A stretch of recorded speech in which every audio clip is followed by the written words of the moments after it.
No, I was kidding. My brother-in-law. Yeah. We were over there for 10 days. You guys all got the same permits. Yeah. I know. I only did that one for a week. And if I had known where he was hunting, I was going to go out there with pots and pans.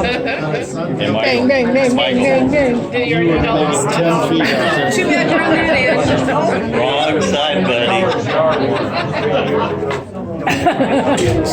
Crap, we were in. Oh, yeah.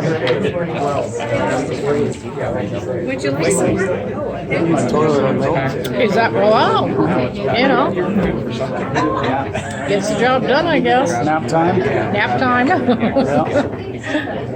Those after long ones, we're like, oh, let's just take a nap. Did you guys have a tent or something? Oh, yeah. Okay. There's our camp set up. Oh, wow. How many of you went? Don't forget my signage. 5 or 6. 5 or 6. Oh, there you go. Don't forget your You heard Tammy, right? Mm-hmm. Okay. Sign-in sheet. Recording started.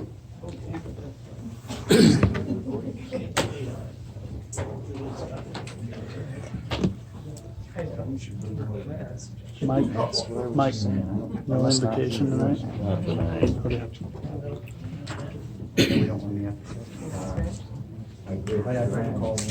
We will next week, next month though. Okay. Have to rip load and have to do it one time. Yeah. Unless you want to. I could try. You do great.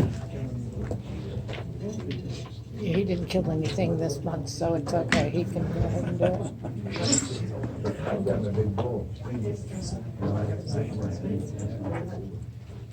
It's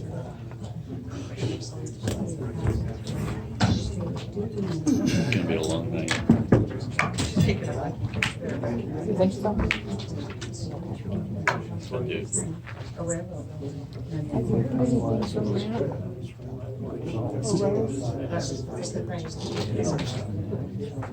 At the villa? Oh, no.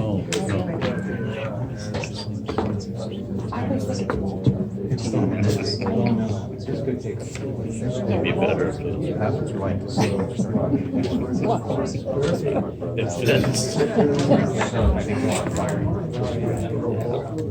No, I haven't heard any. I was hoping to see some designs. Yeah.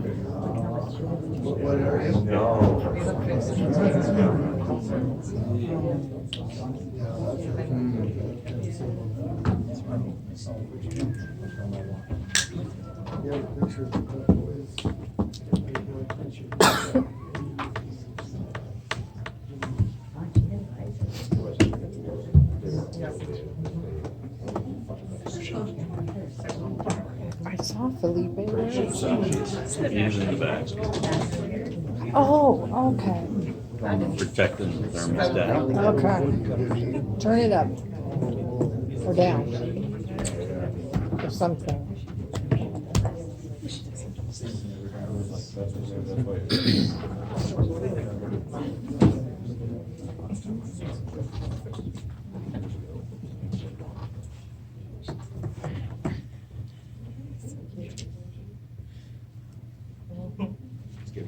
Hey, Mike, will you snag me a water, please? You need to get a shirt made like the mayor also has that shirt made. The shirt he has on. Forget it. Everybody here. Are we having technical difficulties? We are. So we're trying to get Council Lacoste linked up here online. Looks like we're having some technical We issues. should pay our tech guy more money. They can probably see the spinning circle of doom on there. Yeah. Yeah. The spinning circle of doom. That's not even funny to joke about that, Dave. It's Well, I was just it's saying- really completely unacceptable. I think we should fire the city administrator immediately. This is unacceptable. Oh, thank God. Dude, I'm out. Oh, you're out, yeah. Goodbye. Don't tempt me. No, You did it. You're in charge. figure out the owl on your own. Yeah, I don't Well, know. should we just get started without him here? Can you just do a speakerphone thing until we get it?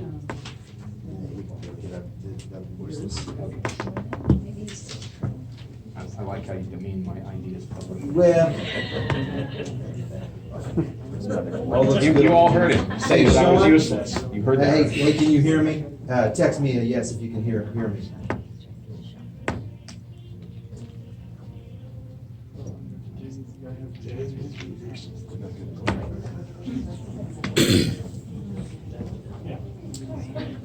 I knew it was gonna be a long meeting, Yeah, I was but I didn't thinking- anticipate it'd be for this. You were reading my mind. We might not have video, but we might have audio.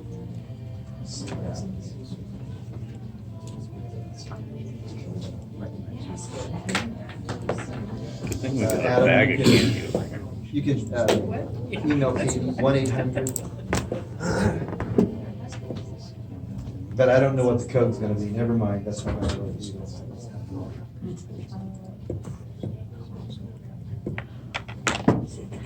Hey, there we go.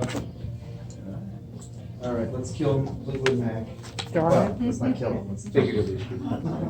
Have a big threat. They're still alive? Well, I'm sorry. Oh, you leave Fleetwood Mac alone. I'm good for one, at least one. Wow. In an election, you would say such a thing. Yes. Oh, Oh, God. my God. It's called unalive. That's heresy. Unalive? Unalive? Oh, Yeah, I don't get it, dude. What's the deal here? Sean, can you hear us? I mean, we're right there on the picture. Look, so we got people in the front row. We got. That's right. We got it all, but it just I doesn't. see work. Nicole and Trapper's mom. You're up there. You're on television. Did you see that? You took my suggestion. David, you're not helping. Sure. Yeah. You're just really not helping. Push Dave and I have a thing. All right. Say here, let me show you that. It's Invite from my contacts. See, I don't understand what that's saying. Okay, then she should be getting it. So she hits the button, she should be able to join. Okay. I'm not sure, Sean is not responding, if he can hear me, I'm not sure. Is he muted?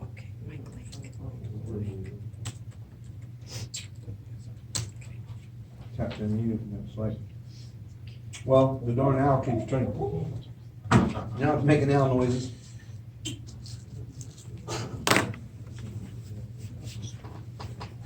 This was supposed to happen at 3 o'clock, not at 5 minutes till the meeting starts, but that's just, this is how the day has been, this whole week's been working, so. At least it's not a Windows update. Oh, it's an owl update, and it's still probably down there spinning. Oh, okay, there we go. Okay, Devices update. all right. Okay, this is fun. Everybody watching you here, this is great, okay, boom. Now it turned the owl off again. Meetings for the birds.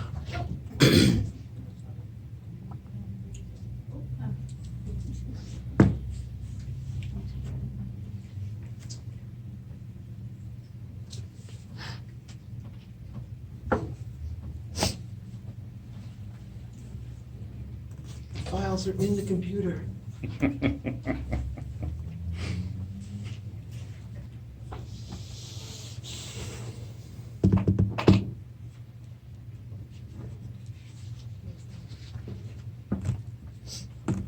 he and I must be the only two that saw that movie.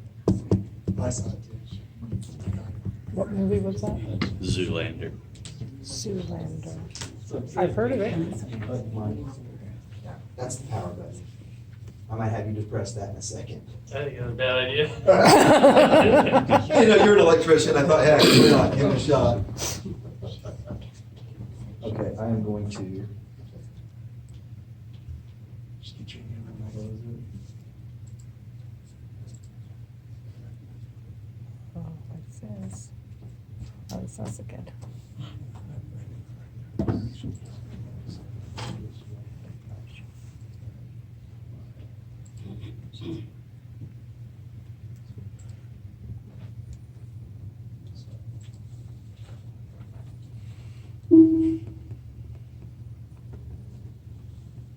Sean, can you hear us now? Text me. You still have him muted there? Well, that means that he can't speak, Oh, but gotcha. he could text me.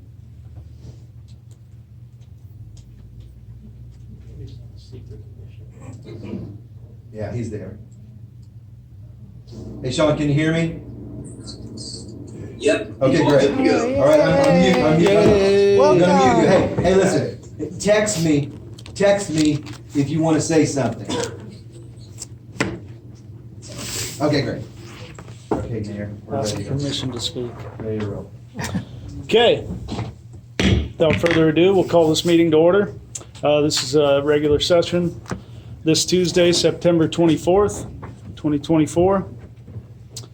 And let's move right into the roll call now that we have Councilor Lacoste online. Okay, Councilor Lacoste is online.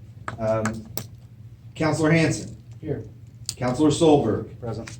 Mayor Craven. Here. Councilor Chambers. Here, Councilor Winklepleck. Here. Councilor Humphries. Here. Okay, we got full attendance. Perfect. Thank you.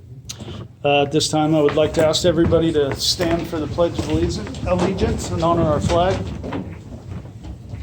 I pledge Allegiance to the flag of the United States of America and to the republic for which it stands, one nation, under God, indivisible, with liberty and justice for all. Thank you.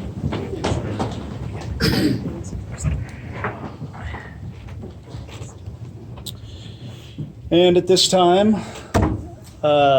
Mrs. Morrow is going to be passing around the attendance sheet. Please fill out your name and address.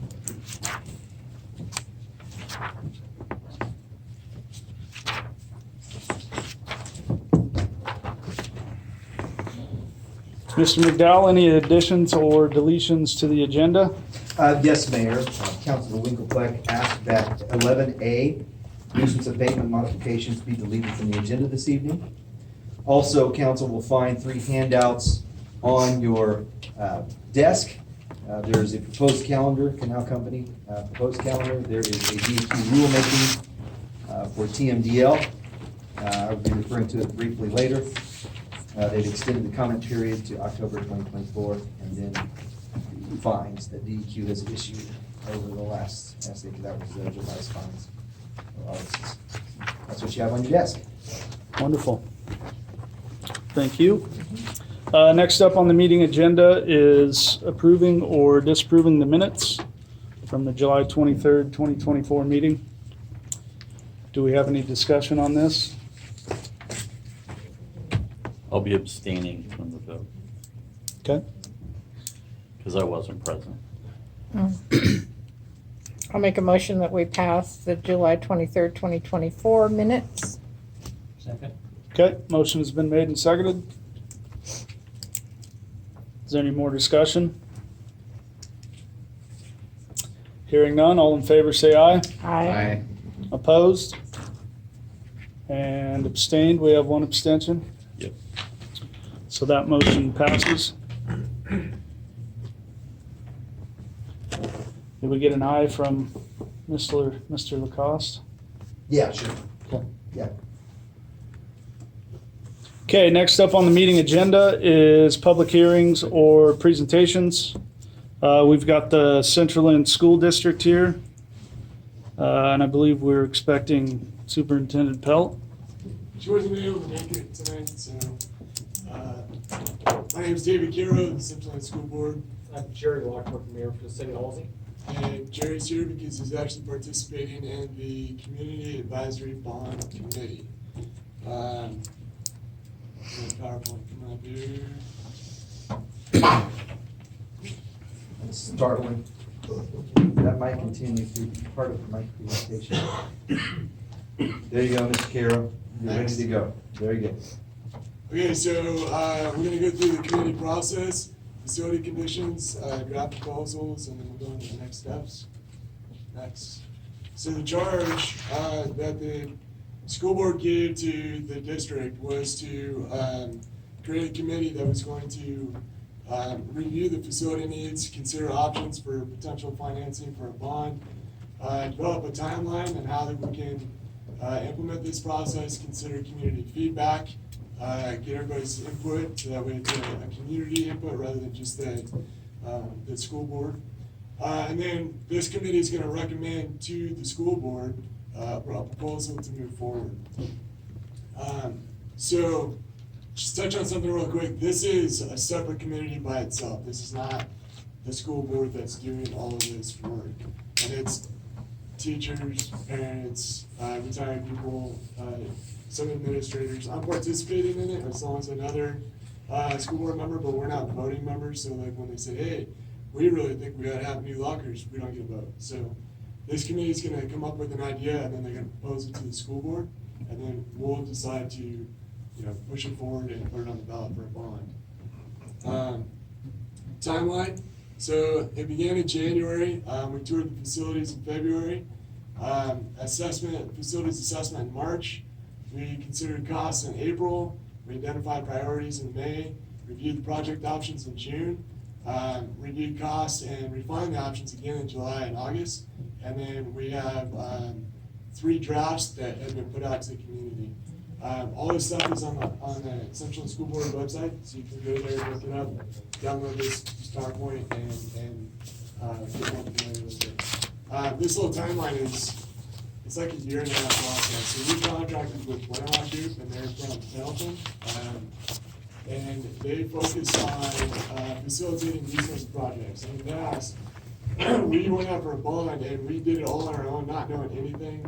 If you can imagine, trying to build your house for the first time ever, and you've never bought a hammer before. That's how we felt the first couple of times going through it. So we hired Winterlock to be advisors to us, to kind of, guide us along. So this is how you set up your timeline, this is how you get community feedback, and this is how you estimate your costs. And they're kind of like our general contractor helping us out with this project, so. Thing to remember also about the charge and having school board members on the committee as non-voting committee members is if those of us on the committee have questions, they can answer pretty quickly within the minute of the meeting instead of having to wait to come to the next meeting. So it helps streamline and smooth things out quite a bit. Next. Sure. Winterlock Group from Pendleton has been doing school infrastructure, architectural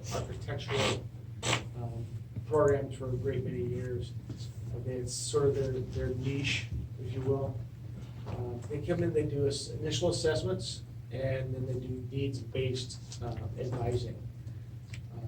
With the Central Lynn School District, there's 2 facilities, and so they're looking at both of them from a holistic, third party, essentially no skin in the game, as it were.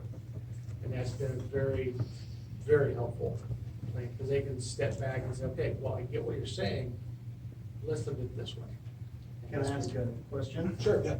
Okay, so why are they actually listed as a company out of Federal Way, Washington, with a 100% Native American-owned construction management company? Because they're Native American. That's a Native American. So why are you guys calling them Pendleton when they're actually in They have an office. Washington? That's where That's where this is from. The corporations that They go do away. work all over the state.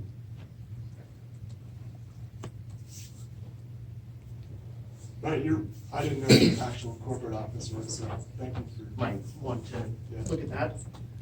So anyway, facility assessment, so needs-based from the community. Oh, they were at the very beginning, this is actually pretty cool. They showed a Venn diagram, it's fancy circles that overlap. One circle is what the school district wants, one circle is what the school district needs, and the other circle is like, what will the community pay for? And, you know, you'd say, well, what we want is over here, but we gotta balance these other three things, and we gotta hit that sweet spot of what we need, what the community will pay for, and maybe a little bit of everything. So basically, right off the bat, they were like, don't get your hopes up. Like, we need to listen to the community, get their feedback, and we need to go for something that they would be willing to fund. So, kind of set it straight right in the beginning. Okay, so facilities, conditions.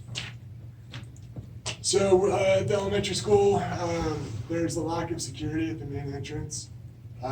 There's a lot of original windows that are single pane windows with frames that are dropped and pulled. The original cooling, fan coil heating unit was abandoned in place. Current heating system does not offer ventilation in like 60% of the building. So there are some ductless heat pumps, but the thing to remember about those is they heat and they cool, but they don't bring in any fresh air. So it's just recycling air that you have. The kitchen at the grade school is nothing more than like a warming center. We have no way of cooking at the grade school. It's like a really small facility. The kindergarten building, it's towards the back of the building, and there are no restrooms back there. So what happens is when the little ones have to go use the restroom, you have to have an adult escort them all the way down the hall to the next building to use the restroom. The stairs, so that south wing, which is the original building where the library's at, it's got the classrooms go around it. All those entrances have stairs, and so none of that is accessible, like ADA accessible. The only way to get a wheelchair into any one of those classrooms is to go all the way to the front of the building, down the hallway, and back and around. There's limited water infiltration, traffic issues for pickup and drop off, playground drainage is a little insufficient, so during the wet times of the years, it's pretty swampy out back. It's originally built in 1936, there's an addition in 1976. Parking lot updates were in 97. Lighting updates in 2005 and seismic improvement in 2020. So the thing to remember about seismic improvements, when they get a grant for seismic improvement, you can't do anything with that portion for at least 10 years. Yeah, you were obligated to maintain and keep that portion of the building for 10 years, which makes sense. You can spend a bunch of money on it. We're not gonna tear that portion down 2 years later. We have to keep using it.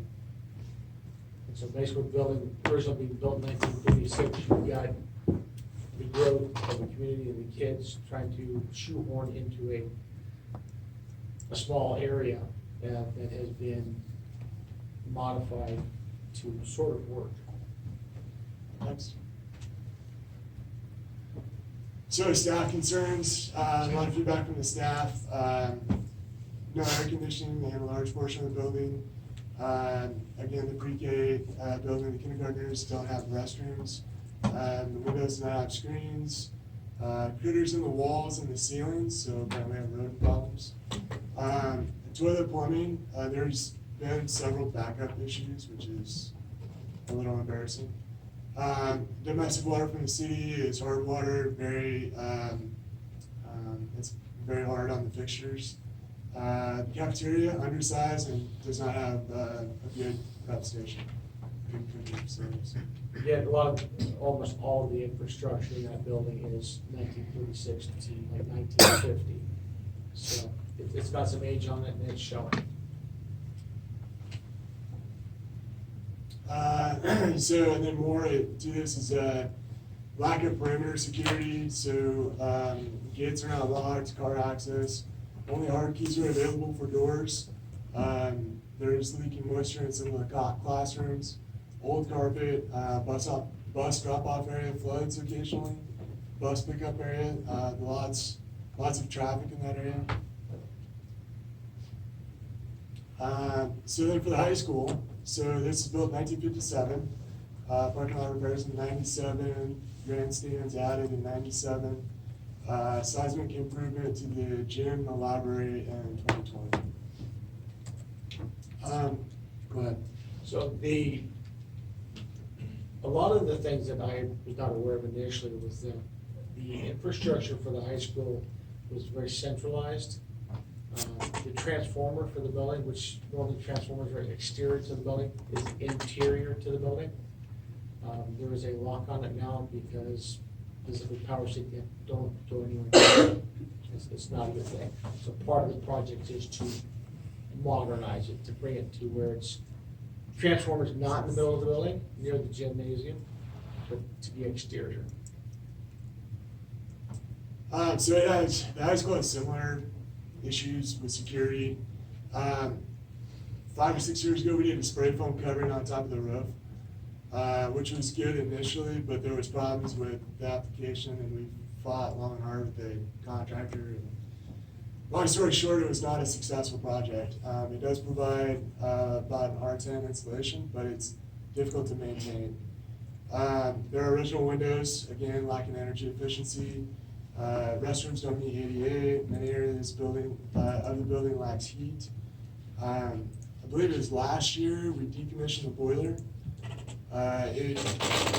It went down on us and we couldn't get parts for it, and it was just gonna be way too expensive. So last fall we scrambled to put in heat pumps in almost all of the classrooms on the 2 wings that we have. We got those up and running, and now the building has heat now, which is good.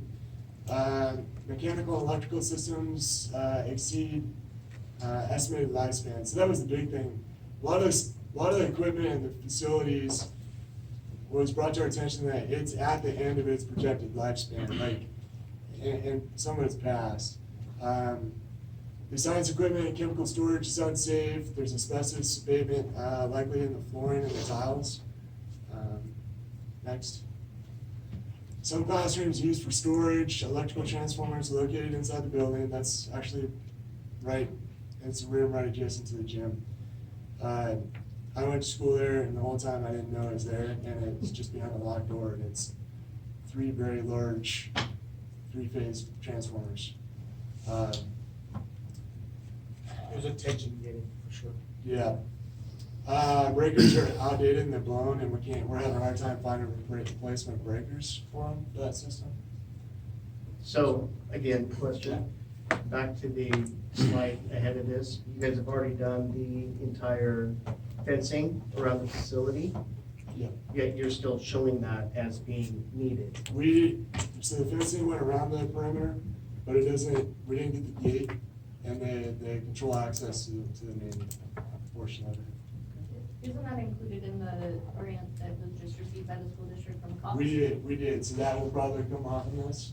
And we get a spend, so she just brought up a point, we just, received a grant, I think it was. Like 470,000. Yeah, it was pilot money, it was all for security updates, cameras for the front doors, mechanisms, so you hit the handicap button, the doors can open.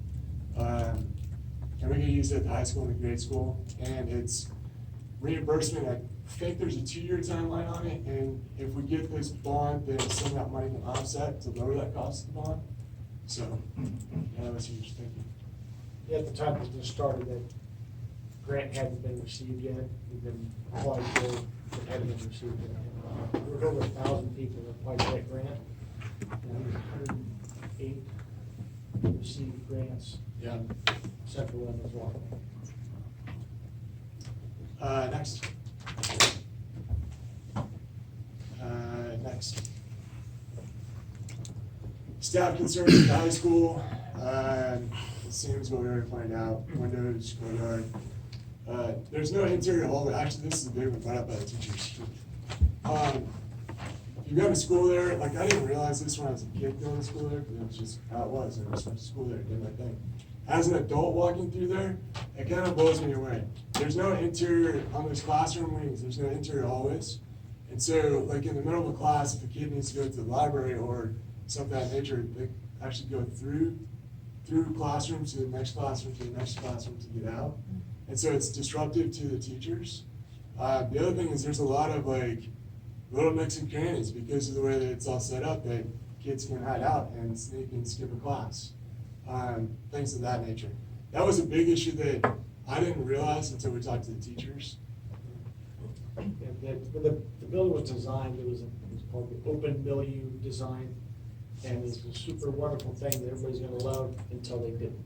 And another thing that's important to understand about the ADA accessibility, virtually all of the grants that the school district would be eligible for has an ADA component, meaning it has to have ADA compliance, either in the process or implemented, or a phased plan to implement. So future times, they want to get a grant, say, for a science project, that has to be a component as well. Next. Line control needed, I'm not sure what that is. Electrical issues, not enough access for power. Oh, yeah. So a lot of those classrooms by like the library and whatnot, like they share the same circuit. So if one teacher has something plugged in and the next teacher plugs something too much in, then it drops the breaker on the other teacher in the middle of class. So they have electrical issues. One music room shared at the same time as the band and choir. They had more functional cafeteria needed. Okay, so this is the big issue. It's the cafetorium, which we've all used and had lunch in there. It's a shared space, and it becomes problematic when they're practicing for plays or band or whatnot, and then they're interrupted by people passing through it.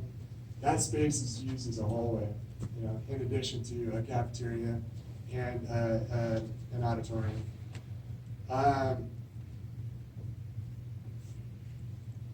Yeah, the school is currently unfit to be a safe place in the event of a disaster. It's not really seismically rated or.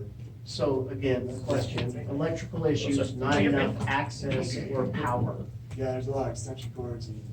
So are you talking about the actual school building, or are you talking about the new open span space? No, we're talking about in the classrooms. In the classroom wings. Mayor, if I may, Yeah. just as a point of order, this really isn't intended to be a conversation between the presenters and the Just audience. asking questions. Right, but this isn't really the time we're supposed to do that. Because you can understand, if we do that, then pretty soon it's just a big free-for-all. and everyone wants to have fun. Yeah, I'm okay with that. Please just Yeah. gather your questions, and then under citizens' comments, Exactly. you can bring those up. So, generally speaking, we're gonna get a vote in the committee, like, okay, if you had 100% of your budget, how would you divvy it up between high school and the middle school? It was the majority of us said that, the high school is in way worse shape than the grade school. The grade school, we listed a whole bunch of concerns. It's really not that bad as compared to the high school. The high school, the goal is about 80% of the funds should go towards the high school, with 20% of it going to the grade school to, update a few things that need to be done. So with the elementary school, it was a situation of a good building, good bones essentially, that has been kind of worked on over the years and has really grown more in size. With the high school, it kind of became a neat idea poorly implemented, and it's just compounded over the years, and they try to make do. The previous school district trying to do this process themselves without the knowledge and the back education on it, doomed to failure, and there were a lot of missteps made. I think with the process that the committee is following now, it's a lot more efficient. There's a lot more questions being asked, hard questions being asked. And there's been some meetings where it's fairly uncomfortable, Yeah. some of the questions. And I think with the Spirited conversations. Yes. That was good. Words were not used. I think that with the process we're in right now, making the recommendation to the school district, to the board, it's the board's issue whether they're gonna go forward. But part of the thing's important for them to understand that the community has a big say. And so that's what we're here to do, is to get the word out, get the conversation going. Because if we don't do that, people won't say anything, and they won't participate. And We're actually it's not helpful. We're on the feedback community feedback portion of the process. So the next slide has got the 3 different options that are being presented. And you can scan that code, but you can also go to the website, and this is all on there. I encourage everybody to go there and click through, and there's a spot for you to add feedback, and we want your feedback. So we came up with 2 proposals, and then later on we decided to add a 3rd proposal. The first proposal is called the foundation proposal. It's not because we're working on the foundation, but it's the foundation of the guts of the things that we need. Updating some HVAC and some security issues, things of that nature. The heritage proposal is a step up from that. It has a bit more remodeling to it, and it's going a little bit farther into the process. And then the legacy proposal, it is similar in the functional upgrades as the heritage, but it's a different approach. It's an approach of tear down a wing and replace that wing with a brand new building versus trying to remodel that building and work around the boundary constraints that you have inside of that building. Next. So this is the foundation proposal. So this one, okay, so total project, $29,400,000. The Awesome Grant is a grant where we can apply to the state, and they will give us $6 million towards whichever project. That would bring our bond down to $23,400,000. Now, we applied for the Awesome Grant at the beginning of the year, so we'll know if we have it before it's time to put this on the ballot.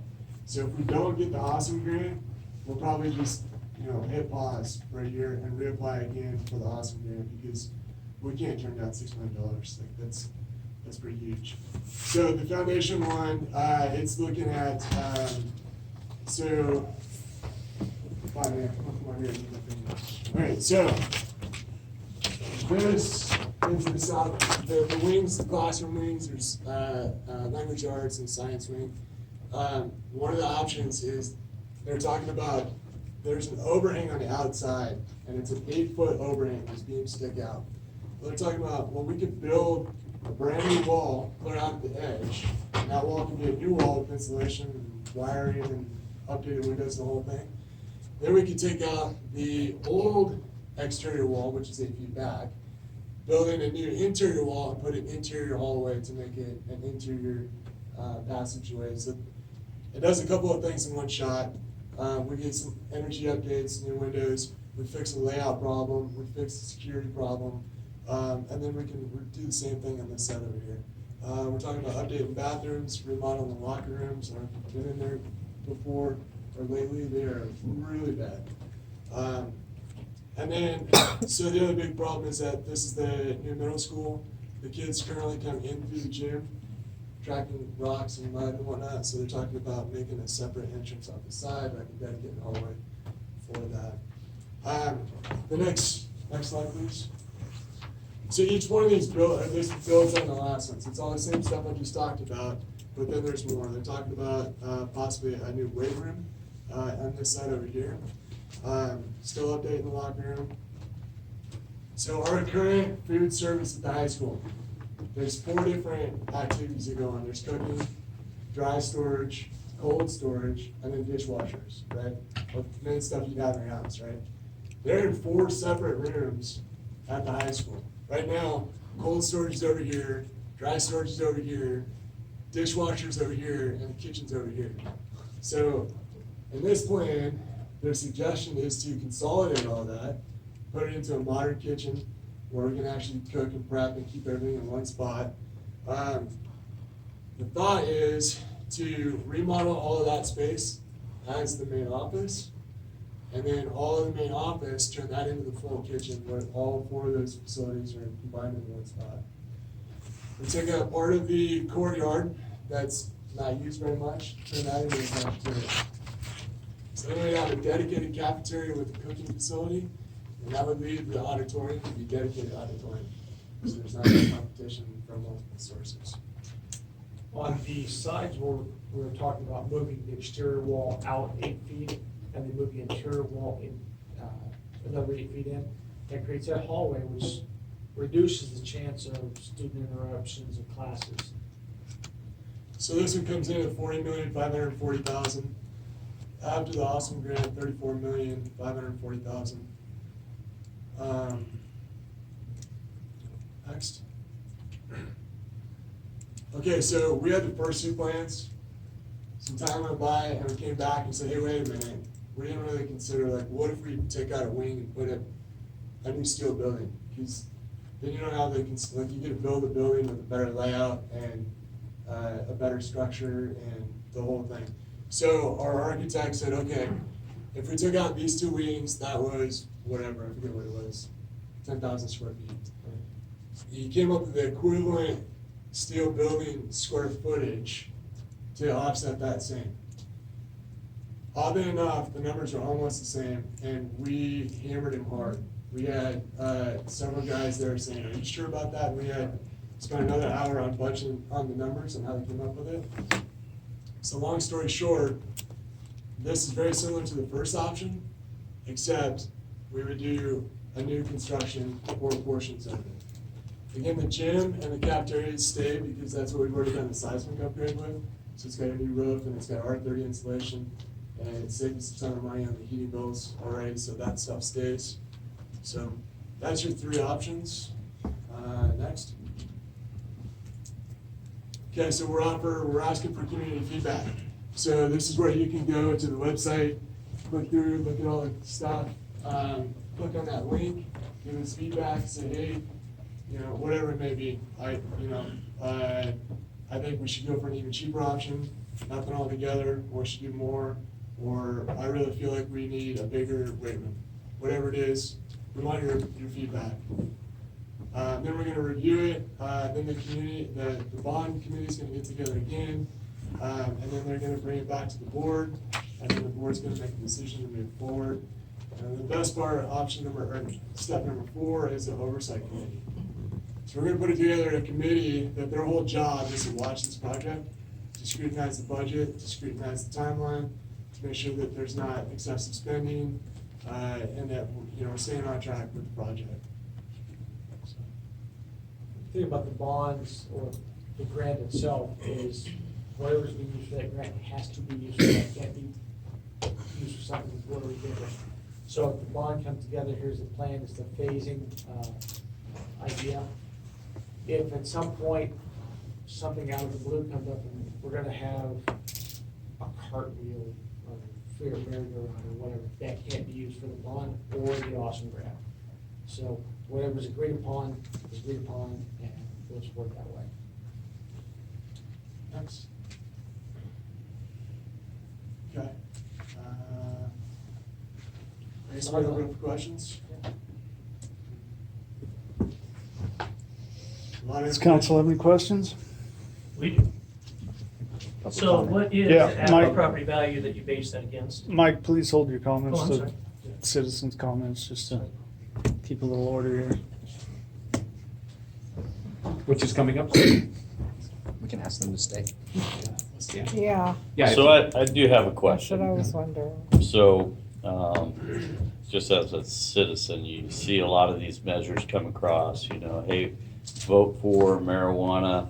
It's gonna be good for the kids because the taxes, right, gonna go to the We didn't kids. see any of that. Lottery, all this money is supposed to come for the kids. So they use the kids to get these things across the goal line. So the question is I was just looking at their websites and supposedly 53% of lottery taxes goes for infrastructure, for schools and projects.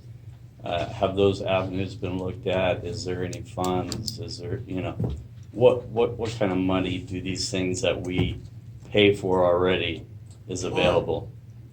Well, I've asked that question right out of the gate. You know, I said, well, what happened to all this money we're supposed to be getting from Right. communities? So I asked some questions of state representatives, when I talked to them on a very frequent basis. And the answer I got back is, well, It's been reallocated. Exactly. yeah. That's my Because they don't go to point. general fund. goes to general Yeah. fund, they can do it for whatever they want. Right. So that's my point I was trying to make. So- So next time you get something put before you on the ballot that says, For the children. this is gonna be great for our kids, remember, it always gets reallocated and it never really goes to what Everybody's gone, we hope everybody's as a gone. community So would. that's where you need to be cognizant and talk to your state level leadership and find out, okay, what fund is this coming out of? Yep. Is it coming from a specified fund or is it the general fund? Yeah. So that's all I If it comes from wanted the to general say. fund, But thank you. You guys did a lot of work and I appreciate it. we're not asking for any specific money from you guys. It's just, I want to. Yeah. Right. Well, because of some of those actions of, at the state level for, funds that are supposed to be going to the schools, I would be a little bit cautiously optimistic to give that kind of money to somebody, without any oversight, which it looks like you have that here. I'm curious, where did the assessed value of a residential home come from? Is that from Lynn County? That's from Lynn County, that's on your tax statements. If you go to Lynn County website, you can look up your property value. This is really important to know. When we talk about, hey, it's gonna be 6 cents or 65 cents per $100,000 value, it's not Zillow value, and it's not the real market value, it's the tax assessed value. So on your tax form, you have two values on there. It's the tax assessed value, which is the lower one. That's the one that's locked in from 1995 at a 3% growth. So that's what your taxes are based on for the bond. That's still an awful lot of money Yeah. for everybody yearly. The thing that struck me when Superintendent Todd asked me to be on the committee, I said, I'm gonna ask some hard questions, because when I became mayor of Halsey, I asked a lot of really hard questions. Communities and school districts tend to have this thing, we got this neat shiny new building, it's gonna last us forever, because, 20 years, that's what our bond level is, whatever at the time, it's gonna last 20 years, true. But how many people have a 20-year-old dishwasher? Takes maintenance, I'm 53. I don't know. So, if things aren't taken care of, or issues are kicked can, down the road, which the school district has had that issue of in previous administration, the city of Halsey had that where our infrastructure kicks it down the road, we're working on it now. If we don't stay vigilant and work on things, it's just gonna rot. And that's what's essentially happened. So There's does, been incremental improvements, but not to core infrastructure facilities. does the school have now maintenance people? We do. So when Superintendent Bell was hired, one of the first things she did was hire a maintenance, not supervisor, but a maintenance facility guy, James. And he's been fantastic. Immediately right off the bat, he was replacing light bulbs and getting fixtures working. We hired, what's the guy's name for the landscaping coming in to take out the grounds? I'm sure we have them there between the two. Genesis. Yeah, Genesis, they come in and take care of our grass and whatnot. It used to bug me when the grassy capital of the state and our yards were covered with weeds and dying. Like, what? We have an ag program here. Why do we not have like golf course grass? So, One of the things that when maintenance was taken over, there were, I think, 16 outlets that were not in operation, unfunctional. That's one of those simple things that's going to kick the can down the road, for the one at 93 cents an outlet, or whatever it is at the time. I think James's job too is not janitor's. He doesn't do any cleaning. His job is solely to focus on Repairs. repairs and maintaining. And teach, yeah, he's teaching a construction class out there as well. So how many students are at the elementary school? Do you know? It's like around 250, 275, somewhere around there. I can get you those, I don't have those numbers off the top of my head. Okay. What about the high school? About the same, about 275. Yeah, I think it's about 500 and, think it was Between all. 552 totals, what I read the other day. We're down 29 kids from That's last what year. I was gonna ask, okay. 14 of those is from a smaller kindergarten class than what the last year's graduated and seniors were. So we had 49 graduated seniors, and only like 35 info from the kindergartners. So it's a little bit of a So this is a, sign of the times. obviously a major investment for the community. I guess I'm kind of wondering, what the return on that investment is and how the committee feels that, what impact is this bond going to have on declining attendance, test scores, and graduation rates? Definitely. Because typically that's not the facility, Right. that's the people within it. And Well, what I've seen, you may agree, a lot of the people that come to living in the Halsey, Brownsville, Shed area, look at schools almost first. And that really steers their decision of whether they're gonna move in that general vicinity.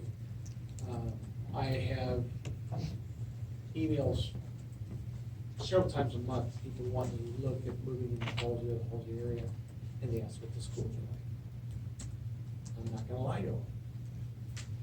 Here's the deal, they've got some age on them, they need some work, but we're in the process of towards that. are you talking about the facility or He's the talking- quality yeah. of education? Yeah. Yeah, the school itself. Yeah. They kind of go hand in hand. Like if you have a brand new shiny building, all your best teachers want to go work there, right? Yep. Just like, hey, I need to work for this farmer because he's got 15 combines. I know it's gonna have air conditioning and a radio versus going working for that farmer where I got the door open the whole time. It's, the two go hand in hand. They're not mutually exclusive, but they play into each other. But, the other important thing that I wanted to share is that 3 years ago, we, in our budget, we started allocating $500,000 to maintenance, with maintenance reserve fund, a very new fund.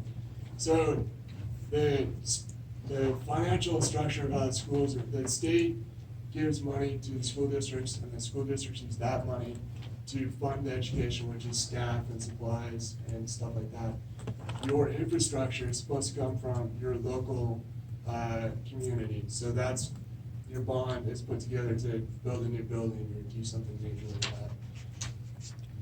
We've been unsuccessful in the past passing a bond, so a couple years ago, we started a maintenance reserve fund, $500,000 a year. That was half the money that we used for that CTE building that we just got up. That CTE building, half of it is gonna be open here in the next 2 weeks, and we're gonna do metal shop and the wood shop. The other half is dried in, but it's not finished in there, and if we are doing it as we go. It was always planned from the get-go is that we got $800,000 from the state. It was part of the ESSER grant money that superintendent petitioned the state to let us use for the building. That had an expiration date on it, so we had to get moving. So that's why that building came down early. And then we had enough money to buy the shell and get it up, and now we've got enough money to get the wood shop and the metal shop going. And then part of this, those, a little bit of the money in those bonds is to finish out the other side, which would be auto shop and culinary. So, we're talking about getting started with the auto shop because I made the comment, I've turned a lot of wrenches on my back, I don't need a car lift, so I'm rolling some tools and start working with cars.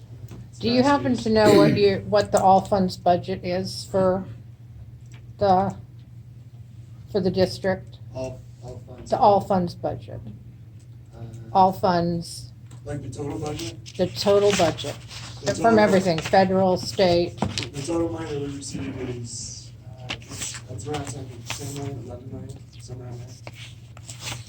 And do you happen to know how much that is per student then? You get Yeah, about, it's like, it's around There's about- $10,000 per student. yeah, okay. Average in Oregon's like 13 to 14,000 per student. And so none of that all funds budget, you're saying, goes into building maintenance, none of that can go, it has to go into the classroom? Well, we know that Okay, it was originally, that's how the state has laid it out. Like the money you get from the state, that money is to operate on, it's for That's the staff state. and materials. Okay. We made a decision to chop $500,000 out of that and put it aside for the maintenance reserve fund. The tough thing about that is we're talking about $500,000, that's about 7 teachers. So we made a conscious decision that we've been kicking the can down the road too long, we can't anymore, and we gotta start doing something about it. So, we decided to do that, and part of that was the CTE building, get that going, so. So the That's one of state our doesn't, decisions that we're gonna make. the state does not allow you to use any of the state monies for repairs and maintenance on the building? They Is do that, allow you- they do allow? us to do it. And Okay. And that's what we did, that's where that money came. Okay, that's why you put that Yeah. aside. Okay. But if you add up all that money Yeah. and enough teachers for our kids, it doesn't equal out how much money they give us. So that if we had the total staffing that we ideally needed, plus another $500,000, we'd be short, our budget is short $500,000 essentially to cover maintenance and all of that stuff. And that's state and federal you're talking about. You're still short with state and federal Yeah. at $10,000 to $13,000 per child? Yeah. You can't do it? That's correct. That money that we get from the state is enough to cover the staff and all your materials, your textbooks and things like that. Essentially what's happened in the past is the funds that have come from the state have gone straight to the classroom Yeah. and with no regard for infrastructure in the building itself. And so there wasn't a lot of forethought and a balance to that. And that's how it where was that set now up is decades ago. Right. And that's the game that we got. So that money's also goes to pay city administrators, and how many of those do you all Not have? city, not city. You don't have, I'm sorry, not. That's my budget. Yeah, I know, yeah. Scott, you don't get any money from Yeah, us. I shouldn't. Yeah, we have School, one superintendent. yeah, school and then superintendents, you- Superintendent, we have a principal at each high school, and then we have a vice principal at the high school. So, okay. And the salary of the superintendent is somewhere around $200,000 a year, 150. 150. Okay, well, maybe the state of Oregon will legalize fentanyl, and then we can take that money and then give Yeah, it to the they'll put schools. that in, they'll put that general fund. Sounds like a great idea. They'll put that We, in the general we probably fund. should get moving here. I want to thank you guys Yeah. for coming. I'll hang around if you guys want to talk. Yes, about thank Is there- you. Is there gonna be like a community town hall forum, or is that gonna be something where you have to like sign up to speak, like the board meeting, it. I or? don't know. A lot of it But is we can gonna set be something up, for sure. directly to the website. But who collects that data and who actually gets to see what it says? Because I've seen different surveys taken and the results are often like these, oh, we don't like that, we're gonna take the ones that make us feel good, Well, right? And I don't think that's the Part of case. the awesome grant is there's some federal funds that come with that. If that happens in the school district and that was using federal funds, there's significant jail time. Or as I don't know about him, I really wouldn't do that. As far as the survey data, it's really important to understand, we're collecting data that's supposed to give us the best idea of what you guys would vote for. So if we ignore that data, we're just gonna shoot ourselves in the foot. That's gonna be. I agree. So the current survey, does that come Yes. directly to the board or Yes. does it go to Canvas? Yeah. It's going to that committee. So it's going to, Feedback. Winnow is going to compile it, and Candace will be there, I'll be there, and 20 other community members. So. All right. Well, yeah, I wish you guys luck. I think it's gonna be a tough sell. I mean, with inflation the way it is, and, we've got, some city infrastructure gosh, yeah. improvements coming on the horizon. Welcome to my world. Yeah, So, yeah. Well, That's- Mayor, if I may, Sergeant Frambies, would you be willing to unlock the community room Yes. and turn the lights on for them? If you guys are willing to stay a few minutes, if folks have some questions for the Yeah. mayor and David, feel free to follow Steve, and you guys can use that room for a few minutes if that'd be conducive. We'll see you in a bit. Yep. Thank you. okay, Okay. moving right along. Next up on the meeting agenda, item 6B is the Planning Commission variance appeal for Mike Lake. So we will be opening a public hearing on this. This is new to me, so I'll get my cheat sheet here.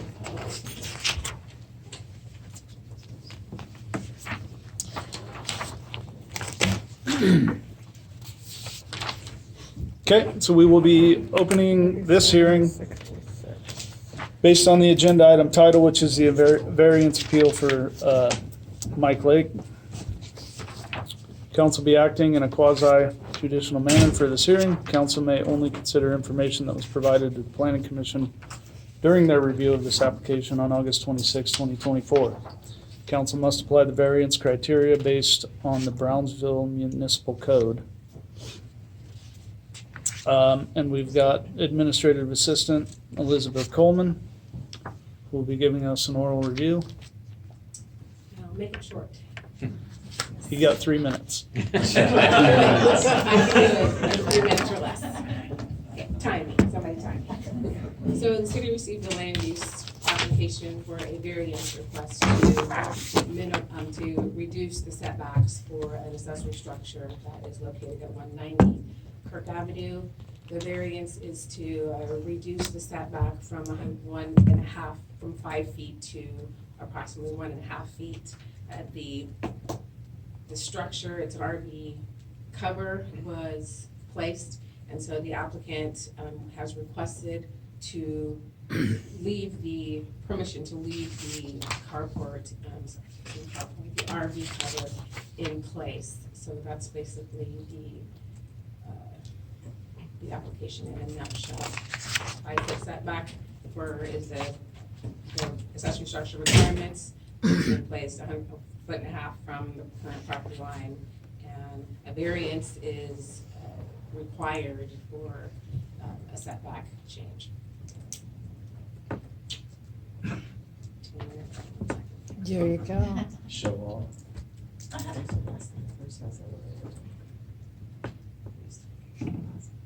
Okay, you ready for questions?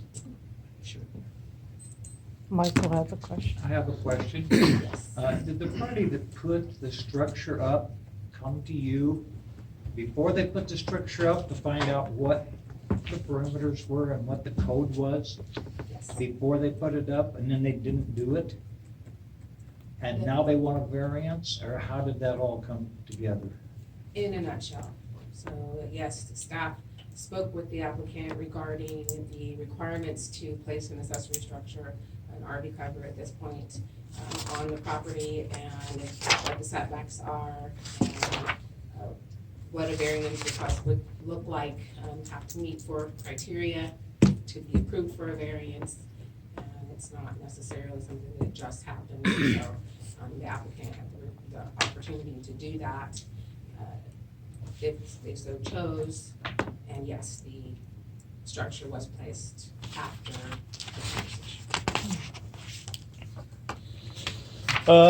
transition. This structure appears to be like a tube steel type, non-permanent type structure. No foundation, no anchors, Anchors, no foundation, no foundation. Okay. that I can see. So That it looks like anchors on the just application, so- spikes into the dirt. I am not familiar, I don't know how it's placed, actually. I just know that it's anchored to the ground. Okay. So if the structure is over 200 square feet, it requires not just a permit from the city of Brownsville, but a permit from Lynn County if there are requirements on how far down they have to go. Yeah. So that has to be accepted.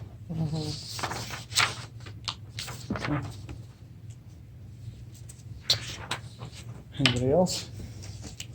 John? From what I've, Councilor Lacoste? from what I have taken out of this is none of the neighbors have any issue with it at all. I have not heard that the neighbors have an issue with it. During the hearing on August 26th, there were no proponents or opponents to the application at the time. I have, after the fact, and I don't know if that can be taken into consideration or not on the appeal, but have spoken with the property owner who said that they didn't have an issue. I read that Mike Lake put that in here, Yes, that correct. Yeah. Yes. the neighbors have That's no what the opposition opposition to him doing this. But I think whether the neighbors have an issue or not, whether the neighbors say, oh yeah, that, it doesn't bother us, that's not our code. That's Okay. not, Well, let's Okay. just keep the questions directed for Mrs. Coleman here, and then we'll give Mike Lake a chance to speak, and then we'll open it up for council discussion. Does that seem fair? that's fair, Mayor. Thank you. Okay, any other questions? Hearing none? Thank you, Elizabeth. Thank you, Elizabeth. I'm not familiar with Mr. Lake. See, Oh, Mr. Lake, would you like to take the podium?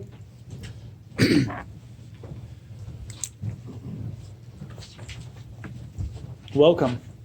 Thank you. I could actually show you pictures of it. You didn't do that. We have them in our We packet. did. Yeah, Yeah. we have them in our. Unless, Put them in a packet. well, unless you have their Oh. pictures. Oh, okay. We have eyes everywhere. Yeah. Yeah. Satellite photo. Yeah. We're on top of You're it. probably on my camera. Yeah, exactly. Google Earth. Yeah. Yeah. Am I supposed to make a statement or? Yeah, just, Whatever you want. Whatever you want, yeah. The RV was there. I've had an RV there for 15 years. I think I've had 2 or 3 that sat in there. And then I just wanted to put a nice cover over it. So basically what happened is, it's just lack of knowledge. It wasn't an intent to hurt anybody or do anything wrong. I went in and to get it started, I went in and met with Elizabeth, and she said, you know, you need to have a engineered form. So I went in, I paid the extra money, had the engineered form, and then I had it delivered. And so it's sitting at, you know, all the pieces are sitting out in my driveway. And it was about 6 months. I didn't have time to put it up, didn't have any way of putting it up, didn't have any friends that knew what to do. And so then I decided to take it to the county. So I took it to the county, no, you gotta go to the city. So I went back to Elizabeth. She looked it over and she goes, oh, you can't put it there. You're not far enough away from the fence. I'm like, oh, you gotta be kidding me. Where am I gonna put it? She didn't have a place to put it. I didn't know what to do with it. And so I've got a friend that builds steel buildings for a living. He says, let's put it up, only take a couple of days. I go, yeah, but I don't know what to do. Somebody said, get a variance. Again, I didn't know what the order of stuff is. I put it up. Somebody said to get a variance. I went to variance. They split on whether to do it or not. And here I am. So we kind of looked at it, another place to put it. And so we have a possibility of another area, but none of us like it. I don't like it. It's gonna, I mean, where it's at now is where I've always put my RV. So all I did is put a cover on the RV. That didn't cost anything except the RV cover. To put it in a different place, we're gonna have to do a locate because I'm almost positive a water main goes through there to my neighbor's house. But yeah, the neighbors just aren't real happy with it. My wife's not happy with it. I really don't want to have the whole thing graded and rocked and start all over, but that's up to you guys. Okay. When you say your neighbors aren't happy with it, they're not happy with the second option of location? Yeah. It's not as aesthetically pleasing, and it would be visible from the street as well, or? It would definitely be visible Yeah. from the street. Yeah. I drove by It there. is visible from the street currently, though. No, If you look for it, you can Yeah, find if you it. look, yeah. It matches the house. It does, yeah. But it's way back there, so. So is there any, just kind of looking at the pictures, it doesn't really give us a whole lot of idea of how much space you have between it and your driveway. I see you got a nice double car driveway there. Is it possible to move it on top of the driveway on one side and then have some foundation on the other side? Does that give you enough space or no? It would have to go all on the driveway. Either that or I would have to take it from where it's at, pour a concrete slab. Right. You know, move it all over, and then it blocks my garage. Yeah, that's what I was gonna say, if you relocate it to the driveway, just looking at the pictures that we had, then it renders your garage unusable for parking. Well, I was just thinking a Yeah. couple feet, not the whole thing, but I'm just Yeah. We figured trying to. We figured it'd have to go Throw it over off. probably about 3.5 feet. The other thing we just came up with today, you know, is an easement possible? So we discussed that as well, you know, so if we came up with an easement, then, okay, so the neighbor says you can have 3.5 feet of my property, you can use it for X amount of years, does that then solve the problem? I mean, yeah, that's up to you guys. Okay, any more questions? Well, I guess I'm a little disappointed that we didn't get invited over for like a barbecue under said cover so that we can like get a closer look at it, you know? Gotta wait for the rain. Yeah, I think I'll open it up for discussion, but I guess some of the points I have are, you know, yes, you did go to the city, try to take the proper channels and then kind of circumvented that, but, I mean, in this particular case, I'm actually a big advocate, you know, contrary to public rumor for, property rights. Yeah. It's not a wood structure, it's a steel structure. There's not really any fire hazard there. The neighbors are okay with it, so I guess.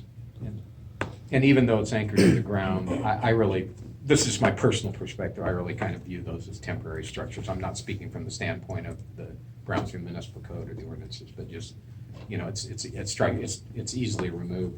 You know, my thought was, just personally, I don't have an objection to, you know, granting the variance because it was a split vote. It's not like you know, it was unanimous and they were clear, this is a clear violation. Right. They were conflicted on the matter. Personally, I don't have an objection to granting the variance. I think it would be reasonable maybe to, and I agree with you that when in doubt, I like to see us, you know, rule in favor of property rights, the rights of the owner. There might be some conditions we could put on it. For example, if the property was sold, it needed to be removed. Or if adjacent property owners sold their property, that the new property owners could come and make an appeal or something, you know. But I think there's some conditions that we could put.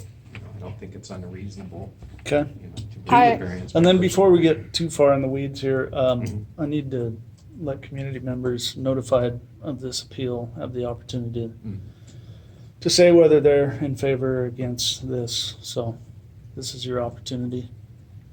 Do we have any neighbors here? Well, community members Well, yeah, at but I large mean- notified of the appeal. So I just Hold think, on, Linda. oh, I'm sorry, I didn't see you stand. We're on number I'm okay 3. with it. I'm gonna go right behind you. Okay. Okay. So are you the neighbor that shares the Sure. property line? Okay. And you're in favor of it? Yeah, it's no problem. Okay, very good. That's a good neighbor. It is.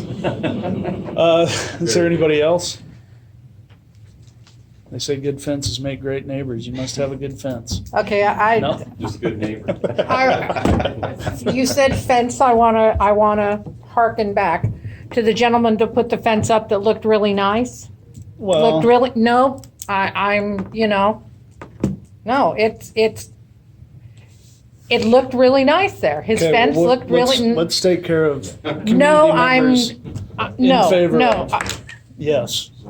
So is there any other community I members in disagree. favor of or against this? Okay, thank you. So there's nothing to rebut for the community. Now, Now we can. Mayor's now, gonna close the public hearing. It's Yes. on page 42. Can I have that back? Right here, Linda. We're on number 4. Okay, okay. we're gonna close the public hearing at this time. Very good. Thank you, Mr. Lake. Pass it down if you need to. Okay. Council Yeah, I will need fully one. discuss this. Linda, go ahead and. Okay. I'm thinking Fire back away. to the guy with the fence that looked really nice. His Yes, fence looked really nice, Andrew Sloan, and he had to take it down. right.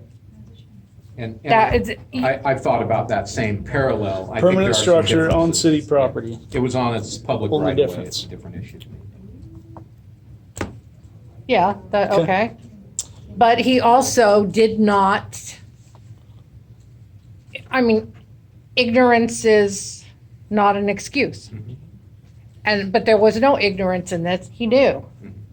Elizabeth had schooled him on that. Cart was put before the horse, there's no question. Exactly. So I just think, what do we have Elizabeth doing this job for if we're not going to back her up on what she's done? That is just how I feel. Right.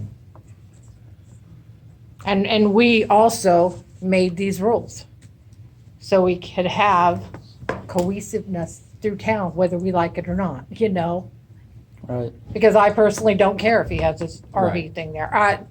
But as a representative to the city, we have to back up what we have put into law. Right, and that's why I made the point that the planning commission was divided. This was not, they obviously felt like there was some latitude in interpreting the code. And if he was coming and appealing a 7-0 or decision, I might feel a little bit different about it. But I think that it's clear that they were conflicted on it. And so I think there's some latitude for interpretation. But now it's come to us. Yeah. Now it has come to us. So, I will say, I think that I agree with the mayor and property rights. I'm an advocate for that as well. I do and too, but that doesn't matter. I do appreciate that. I mean, because this really is an issue between a neighbor and another neighbor, in my No, it opinion, isn't. because of how close it No, it is. isn't. For instance, if somebody is in my neighbor that erects something really close to my fence, if I'm okay with it, I think that should be okay. So I'm going to advocate for it. I think it's a variance would be No. approved in my opinion. Personally, I think there has to be some conditional use for approval because it is not in the city, it is against the city bylaws Yeah. for setbacks. So, in the event that Mr. Lake moves, 30 days, Remove. vice versa. Yeah. If the neighbor doesn't come to the city, the new neighbor, and approve it, 30 days, or fines after that, because it is against city code. That's. And there's So- also a couple So you're saying- recommended conditions on page 53 of, obtaining the proper permits as well. So Counselor Schulberg, what you were saying is for him to leave it there until, the property gets sold or whatever, and, okay. Yeah, I don't agree with that either. Okay, and that's fine. Yeah, it is fine. Okay. Is there any more discussion? Yeah, I would only, not to beat a dead horse, but because I understand Councilor Chambers' perspective, but there is an avenue for requesting a variance. Yeah. This is within the code to request the variance, whether he initiated the process properly or this is a shotgun wedding situation or whatever, there is a provision in the code for a variance, and that is subject to some interpretation. Mhm. I think we can make a reasonable argument here. I have to say that the code does not say anything about being metal, wood, No, it plastic, doesn't. or other. It is a setback, it's the same on Yeah. any property for any structure. Yes. If you didn't like that, the variance should have been asked for prior to go ahead and put it up and then Yes. fight the cause later. I mean, Exactly. I agree with them that it's his property, his neighbors don't have a problem with it, he doesn't have a problem with it. Why should I have a problem with it? But it does not meet the criteria of city code. So why have city code? Yeah. Why just not let people do what they want unless somebody complains? Well, there's been several variances approved within the city for Yeah. various structures, and I'm not agreeing with the process at which this structure went up, but is there any more discussion? So there's three possible outcomes here. We can approve with conditions, or deny the application for the variance. What is council's desire? I vote deny. Okay, We need a motion. Scott, are we doing a Okay. motion or is this just a consensus The vote? motions are at the Okay. bottom of the page. Okay, So if we did with conditional conditions, what would those conditions be? well, there's recommended conditions and we could set some other parameters, I'm sure. Yeah, there's the two recommended Page here, 53, Yeah, I'm on But it. yeah. council has the authority to add condition or two or whatever you'd like to add based on. I do like the idea, for some reason, that the neighbor did sell his property, that there would be some sort of agreement that Approval would have from to the neighbor. come from the new Right. neighbor. He would have the right. So and as long as that was done within a 30-day period or something like that, I think that would be something I Okay. could support, if it's something the rest of the Right, board wants. okay. Do we have a motion? Yeah, I make a motion that we approve the variance with the conditions that are stipulated on page 53, and additionally maybe task staff with crafting language, but essentially that if the property is sold or adjacent properties are sold, that within a 30-day period, the structure is either removed or there's some kind of request made from adjacent property owners, something to that, the essence of it. Okay, motion's been made, A second. seconded. Any further discussion?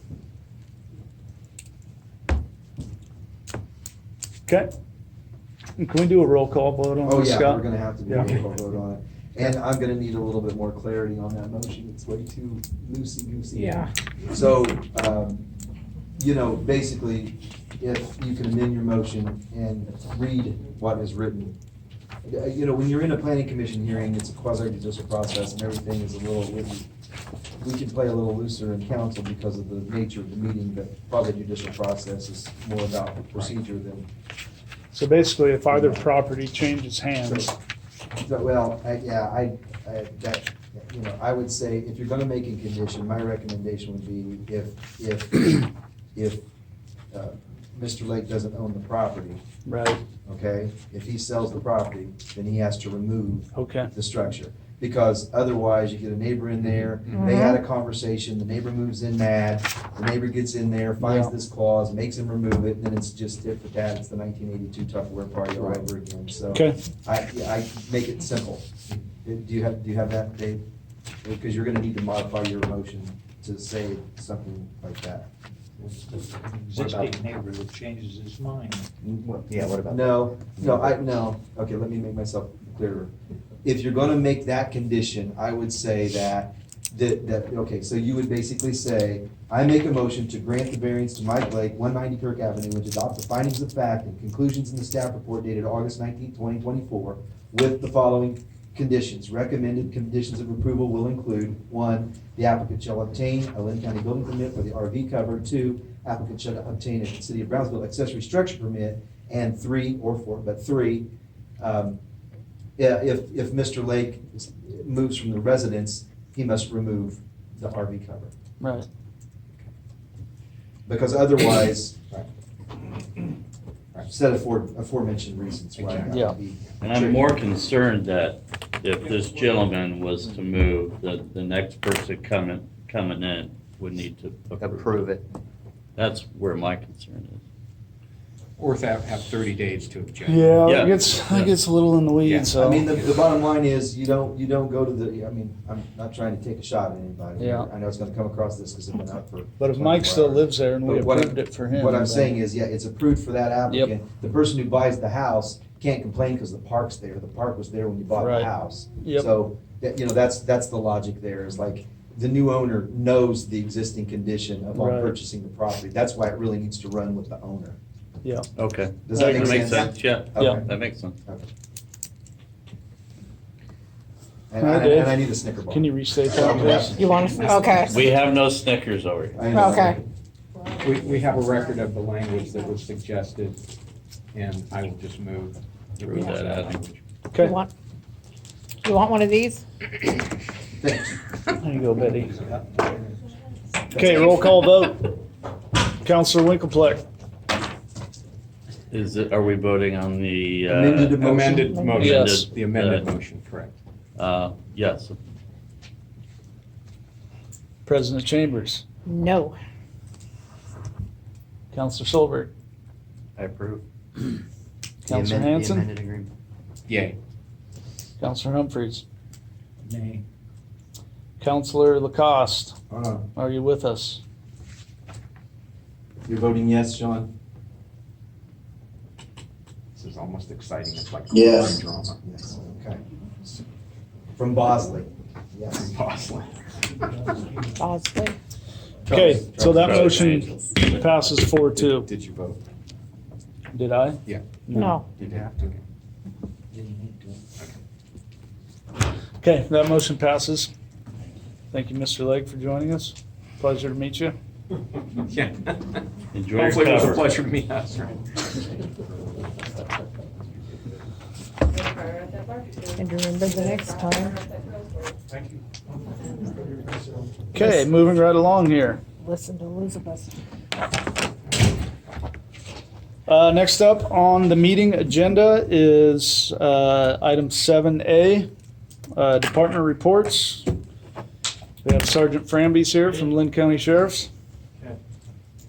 Waiting but not patiently. I have good patience. Last month, nothing fun happened, and we wrote some tickets, so how about that? Good. No, for real though, nothing fun happened. Notable that, I would say, off Kirk Avenue towards Hunter Street, there was a window that looked like it was damaged from maybe a BB gun, somebody passing through. Something, a teenager would do. No other public safety things notable, which is fantastic. Brownsville's had a great summer. We've talked about it. We've been extremely low or negative on property crime this summer. Almost unheard of, which is fantastic. Last month, we had a death investigation, which took some time. We investigate all deaths that occur within a residence if it's not attended by a physician, right? And 17 traffic tickets, with the most egregious being 71 miles an hour and a 35. Pretty fast. Nice. You promised not to point me out by name, right? Yeah, unless you're 21 years old. Yeah. 21-year-old male. Open for questions, anything you got, really. I love seeing a boring report, it's fantastic. News on our end, school started, right? So we're in schools a lot more, planning lockdown drills with local schools. We're in schools a lot for good reasons and bad reasons right now. Now the summer's coming to an end, kids are talking with people that they're comfortable with, and usually that ends up with us being called for a concern and DHS becoming involved. So we're in the local schools almost daily right now, but for good reasons and bad reasons, right? We're trying to participate in lockdown drills 2 times a year for every school within the county. That's almost a full-time job in of itself. Elementary schools, middle schools, high schools, private schools. We're trying to be involved and become more of a face and practice as if hopefully it never happens, but practice for when it could happen, right? So. Questions, comments, concerns? I would just say, you had the community night out. You had National those- Night Out? Say that again? National Night Out? Yes, thank you. I Yes, knew yeah. it didn't have a Yep, quite. early but- August 4th. Yeah, Yep. and we those were great, really Yeah. appreciated that, and the presence of the sheriff's office was Yeah, great. we always have a really good turnout and, yeah. run And you out of have food. coffee with a cop coming up, right? Yeah. Coming up, yep. We do that a couple times a year. This year it'll be at Randy's Cafe. I forget the date, but we usually put that like on Facebook or something like that. It'll be advertised once it's set in stone. I want to say it's like 2 weeks from now. Yeah, something like that. It'll be at Randy's for about 2 hours. Okay, any other questions? I have a question. Please hold your questions for citizens' comments, Rod. Sorry. questions from council? Hearing none? That's it. Gonna let you off easy. Waited all that time for that? Yeah. Thank you, Sergeant Frambies. Yep. Thank appreciate you. it. Yep. yes. Complimentary. Appreciate it, thank you. Okay, next up on the meeting agenda is item 7B, Public Works. Good evening.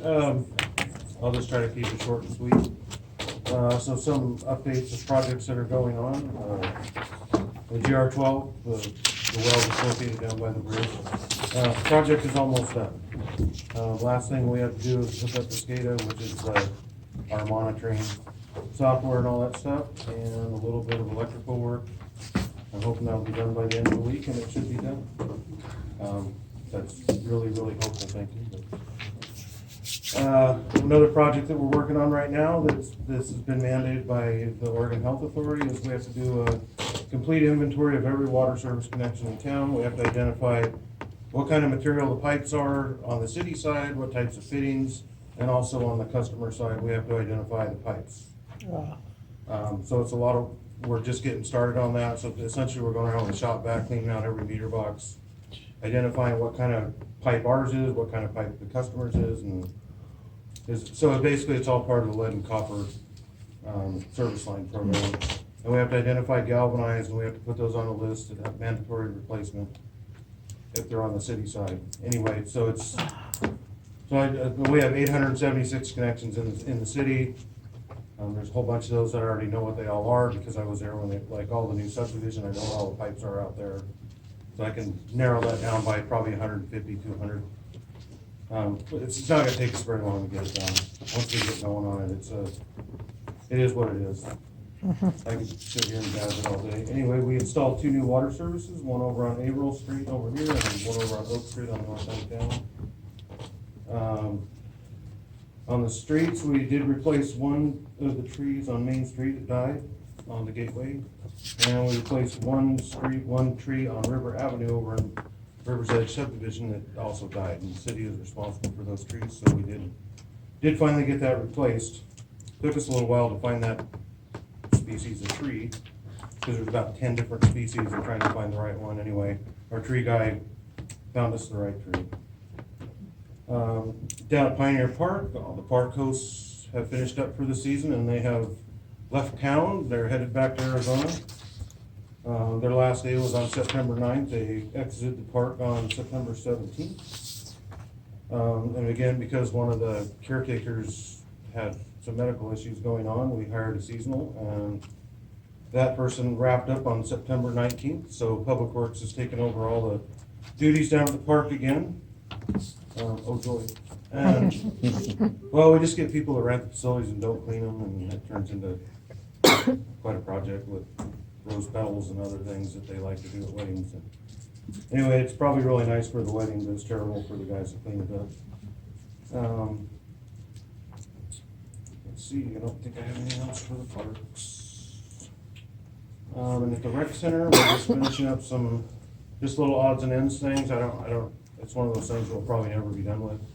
Because every time we turn around, we need a padlock here or something here, and take a shelf out, and add a shelf. And so anyway, it's just kind of an ongoing project, trying to maximize our facilities, and with that comes a little bit of time and maintenance. So, but otherwise, I'll just take questions as they come up. Any questions for Mr. Frank? I'm good. Hearing none. Thank you very much. Thank you, Carl. Carl, did you miss us? Did I miss you? Of course. Okay. Very good. I was so excited to come tonight. I bet you were. Yes, finally. Okay, thanks, Carl. Next up on the meeting agenda is the city administrator report. Okay.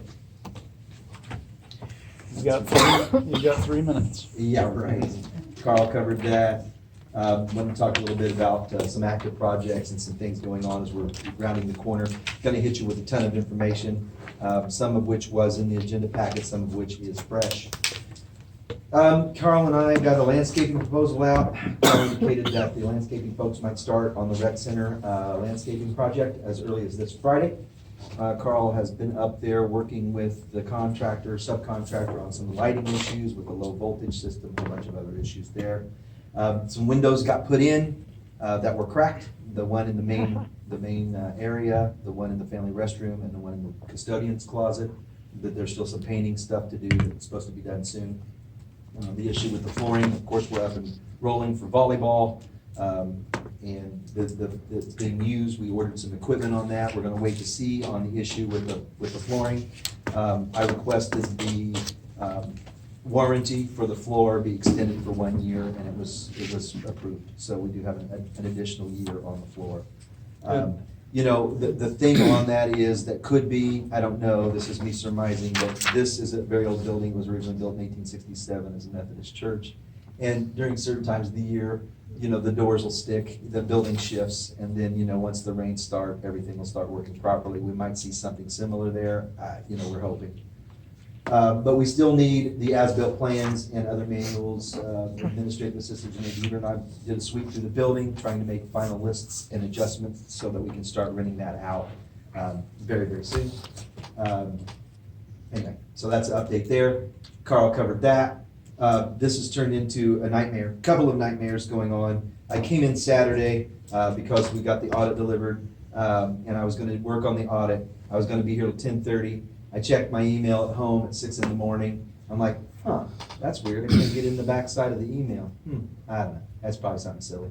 So I came up to City Hall to find out that no, I couldn't get into anybody's email. So I called our web.com folks that hosts our email.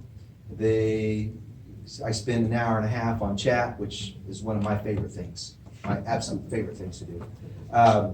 And after an hour and a half, they said, oh, well, yeah, we can't help you till Monday.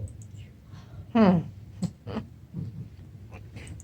thinking of the words I was using in my brain at that time. So came in on Monday, I don't know, 5:30, whenever I get here. Mike and I met at 6:30. I think I was here about an hour before he came, trying to get a hold of them. Basically, we were a legacy account because we've been with the company for 24 years, and they decided to delete all city email. So every one of our emails, from finance to public works to planning to assistant to clerk, to all of them were deleted. And I said, yeah, why would you do that? You know, oh, well, it shows that we didn't have a payment since July. I said, well, that's not what the credit card says. Well, it's the legacy system. Okay, if you're gonna migrate us, then tell us that you're gonna migrate us. So anyway, it's supposed to be 2 hours, supposed to be done by 10 o'clock on Monday. It's almost 9 o'clock on Tuesday. We're still without email. I'll be in tomorrow morning. I'm out with meetings all day tomorrow and Thursday. So if you have an issue with City Hall, please call. Hopefully I can get it resolved in the morning, but all bets are off. Okay, same technological health. We got the OWL working. However, Drupal, we've been having this whole migration. I've been talking about this for months now. So we waited about 5 months for them to handle the reservations issue, right? So Drupal 7 is ending, so they needed to move our website to Drupal 10, all right? When they were getting ready, we were going through all the lists to move in June or May. They said, your reservation module, Mr. McDowell, is invalid when we move to for Drupal 10. You're not gonna have it. Okay, well, I need a solution. So it took months. We just met with them, what, 2 weeks ago, a week ago? It wasn't long ago.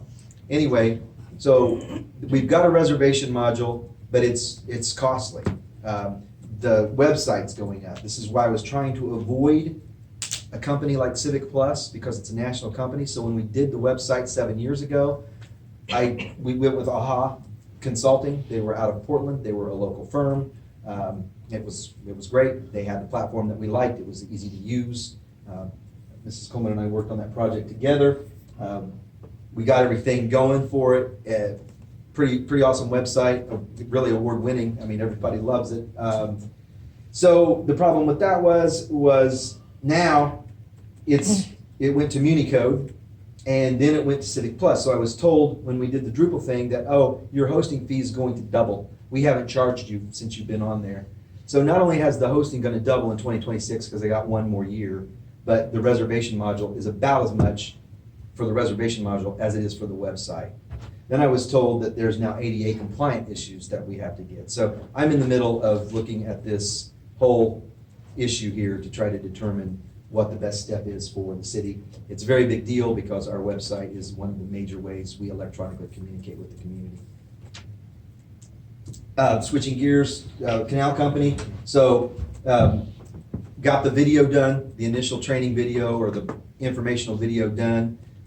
Elizabeth and I are going to be working on putting up the next components with the Canal Company. We're into 5 right here. Having the town hall meetings, council tentatively approved the agreement. That's a tentative agreement. Basically what would happen is on November 7th or the 12th or the 14th, these dates are tentative again, you've got the tentative schedule. I'm checking with members of the Canal Company to make sure they're going to be available. We're gonna do the same session 4 times at 10 and 7 over 2 different days, trying to get folks the information. Okay, as I mentioned a minute ago, the audit was delivered last Thursday. The auditor wanted it back as soon as possible because we need to get it to the state agencies. That's not going to happen because I've got clearly other issues that I'm working on. We've got open enrollment coming up for our employees here very soon through October. There was a note on page 96, Lynn County Health is offering free HIV tests. I thought that was an interesting mailers that you get from Lynn County on there. Moving on to, we're going to be putting out a newsletter soon for the fall. We're going to be helping the Brownsville Rural Fire District promote their 4th of July fireworks. We're going to put their little QR code in there so folks can donate toward that. We have a very robust, beautiful fireworks display for the 4th of July where we have 1,500 to 1,600 people at least come and enjoy the fireworks, and that's all funded by donations. Pacific Power, page 72 of your agenda packets, part of the Community Wildfire Protection Plan, which is part of the Climate Protection Plan, basically is requiring generators, right? So Pacific Power saying, hey, not only are your rates going to go through the roof in the next 3 years, but we're going to have to do brownouts possibly, and we're going to have to shut down power in the event of a fire. You better get a generator. I can't make it up. So they have a program right now. I would suggest that if you have a medical condition or whatever, look into that Pacific Power program because right now they're funding private generators. The wind machines are going to kick on here as the temperatures start to fall during the fall. Please allow myself to introduce myself. So that's coming up. That's going to be in a newsletter too. And then on page 93 of the council agenda packet is our letter that we send annually to the River Edge Homeowners Association. We will be sending that every year in February. We sent it this year in February. Basically what that does is, and there's been a few questions recently about what the city's responsibilities are, what the homeowners association's responsibilities are. And so just quickly, in a nutshell there, when the subdivision was created, basically the deal was the city would take, as Carl mentioned, the streets, the trees, the underground piping. So for the wastewater, water, and storm sewer. However, the open ditches, the open basins, the park, which is a private park, it's owned by the homeowners association. Anything that they want to do back there with their land is their business, and it's at their discretion.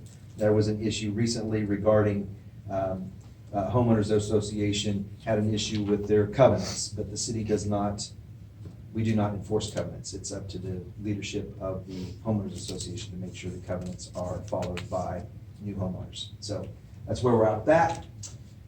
Just to let you know, the historic Brownsville is the Chamber of Commerce's logo. They're going to be holding a candidates forum in this room on October 24th. I see Mr. Lyon here, and the rest of the counselors are all here. I also saw Felipe here earlier. I think he's over at the other room. So they'll be all here with questions from the public. Mayor Craven will be moderating that said event. And we are also an official ballot drop site, as folks know, for this election 2024. We'll be here on November 5th from 7 a.m. to 8 p.m. Of course, when you get your ballots, I think the county said on October 5th or 15th. I have the letter, but I think I left it downstairs. Anyway, very soon they'll drop off the ballot. After they mail the ballots, they'll drop off the bags and we can start collecting folks' votes here. You can drop your ballots off here at City Hall. One thing I want to say is this every single year, please do not call me on this or send me an email if you ever can send me an email again, because we're not getting into this, so I'm going to go ahead. So for the last, I don't know, since 2006, however long that's been, we've had fights over campaign signs, okay? People will put a campaign sign here, and then an opponent will have a sign there that they don't like, so they'll call up and they'll complain to the city, the sign's up there, we're not gonna move any signs unless it's a vision obstruction, if it's on a city right of way, okay? If it's a vision obstruction, we will. These are considered temporary signs by the Brownsville Municipal Code. They have to be removed within 10 days after the election. Most people have been very respectful. However, there's a couple of caveats. The first one is Main Street, 7 Mile Lane, those are county-owned roads. So that's up to the county to regulate those things. So they might do it. We also received, I got a little fist punch there because we fight about. We also have 228 in town. I've shared a communique from the Department of Transportation in, I think, February or March that basically says, hey, if you have your signs on our right of way, they're gone. Now, I think that's ambitious because there's a lot of right of way, and I don't know how meticulous the state will be with that rule, but that's what they've said. I have sent that to all the candidates running for office locally. Okay. So, page 28 is an FYI update. We're kind of back to pre-pandemic levels with folks complaining about dog excrement on sidewalks and squirrels in backyards to developers wanting to do things like it's done in Salem because that's where they did their last project. So all of these things coming through. Very time consuming. We're the middleman. People are screaming, people are upset, people are mad. And I'm going to get to why I'm talking about this in a minute. This is one of the things that they're mad about. This is the Prairie in Pioneer Park. Many years ago, of course, we had the riverbank issue, and the park board and the city council approved the moving of the playground structure to this general area here. The city council and the budget committee budgeted $100,000 back. That playground's probably going to be closer to $200,000 based on what we're seeing in trends in terms of the inflationary costs and things like that. The reason why this came into being is somebody was very concerned, upset, and I called a few folks. Our slides here at the park, there's 4. The unit here on the left-hand side has a slide, and our public works team took care of securing that slide because here on the right-hand side of the slide, you'll see there's a problem there that is a safety concern. The concern with the equipment is it was discontinued shortly after the city purchased this equipment back in 2006. And Mr. Frank, how many times have you called trying to get the slide made? 5 or 6. Okay, so they won't make the slide until they have a certain amount of orders because it is discontinued. So we're on it, but we have to secure it. We're not taking the whole structure down because kids have imagination. I don't know. It's a rocket ship. It's tag. I don't know. They could use it for a whole bunch of things.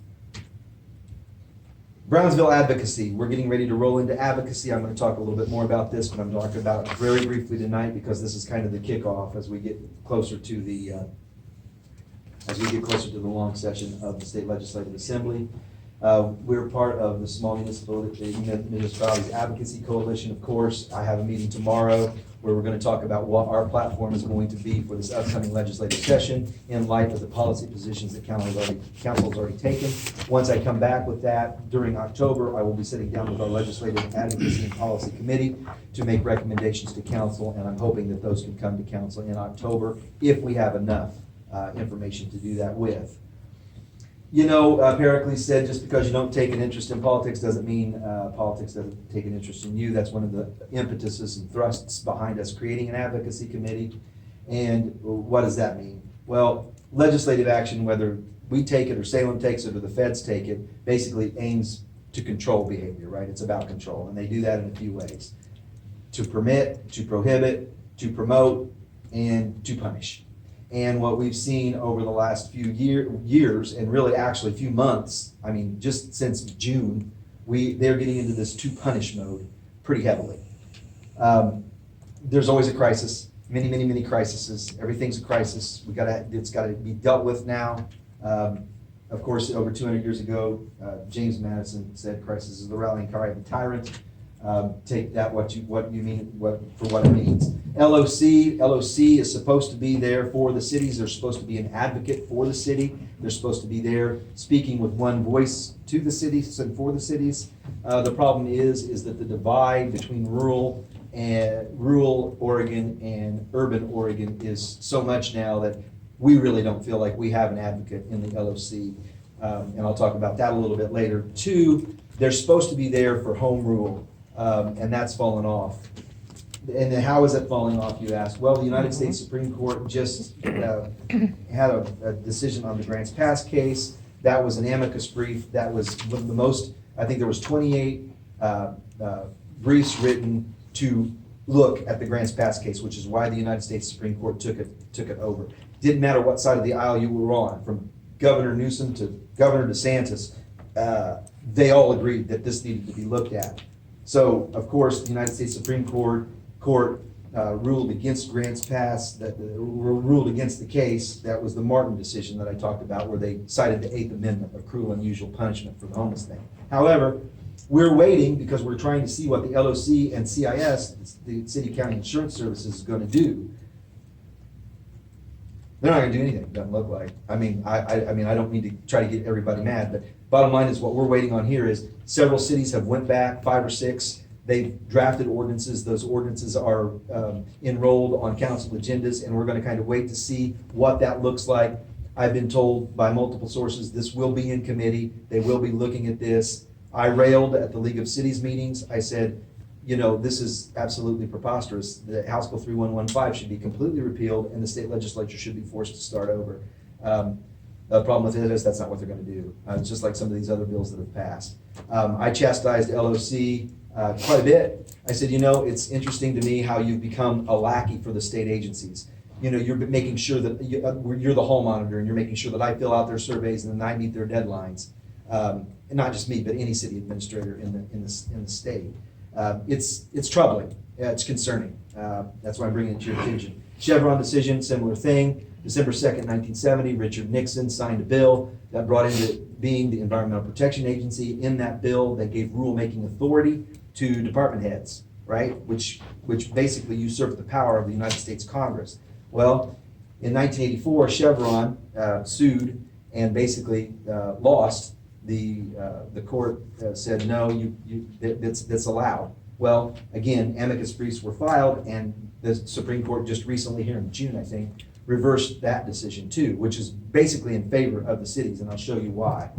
So basically what's happened over the last 10 years is, and if you're not familiar with these movies, I apologize, but the Dead Poets Society, when I first got to Oregon, I was so excited to be coming to Oregon because it was very progressive, it was very forward in terms of letting communities kind of experiment with our democracy and our government and have some home rule things. I thought, it's going to be great, right? And it was more of a guided approach, right? Where they said, okay, hey, we're going to do this policy. If you want to do it, you can. If you don't want to do it, hey, no harm, no foul, right? Well, that's changed to now. It's the biggest villain, in my opinion, in cinematic history, Nurse Ratched, from One Flew Over the Cuckoo's Nest approach, which, if you look at page 100, they're saying with glee in the first 2 sentences, oh, look, we've got new fines and punishments. Like, what? Like, where did we go from being a trusted partner to now criminals? And it's not just the notary, folks. Just look at what we're seeing.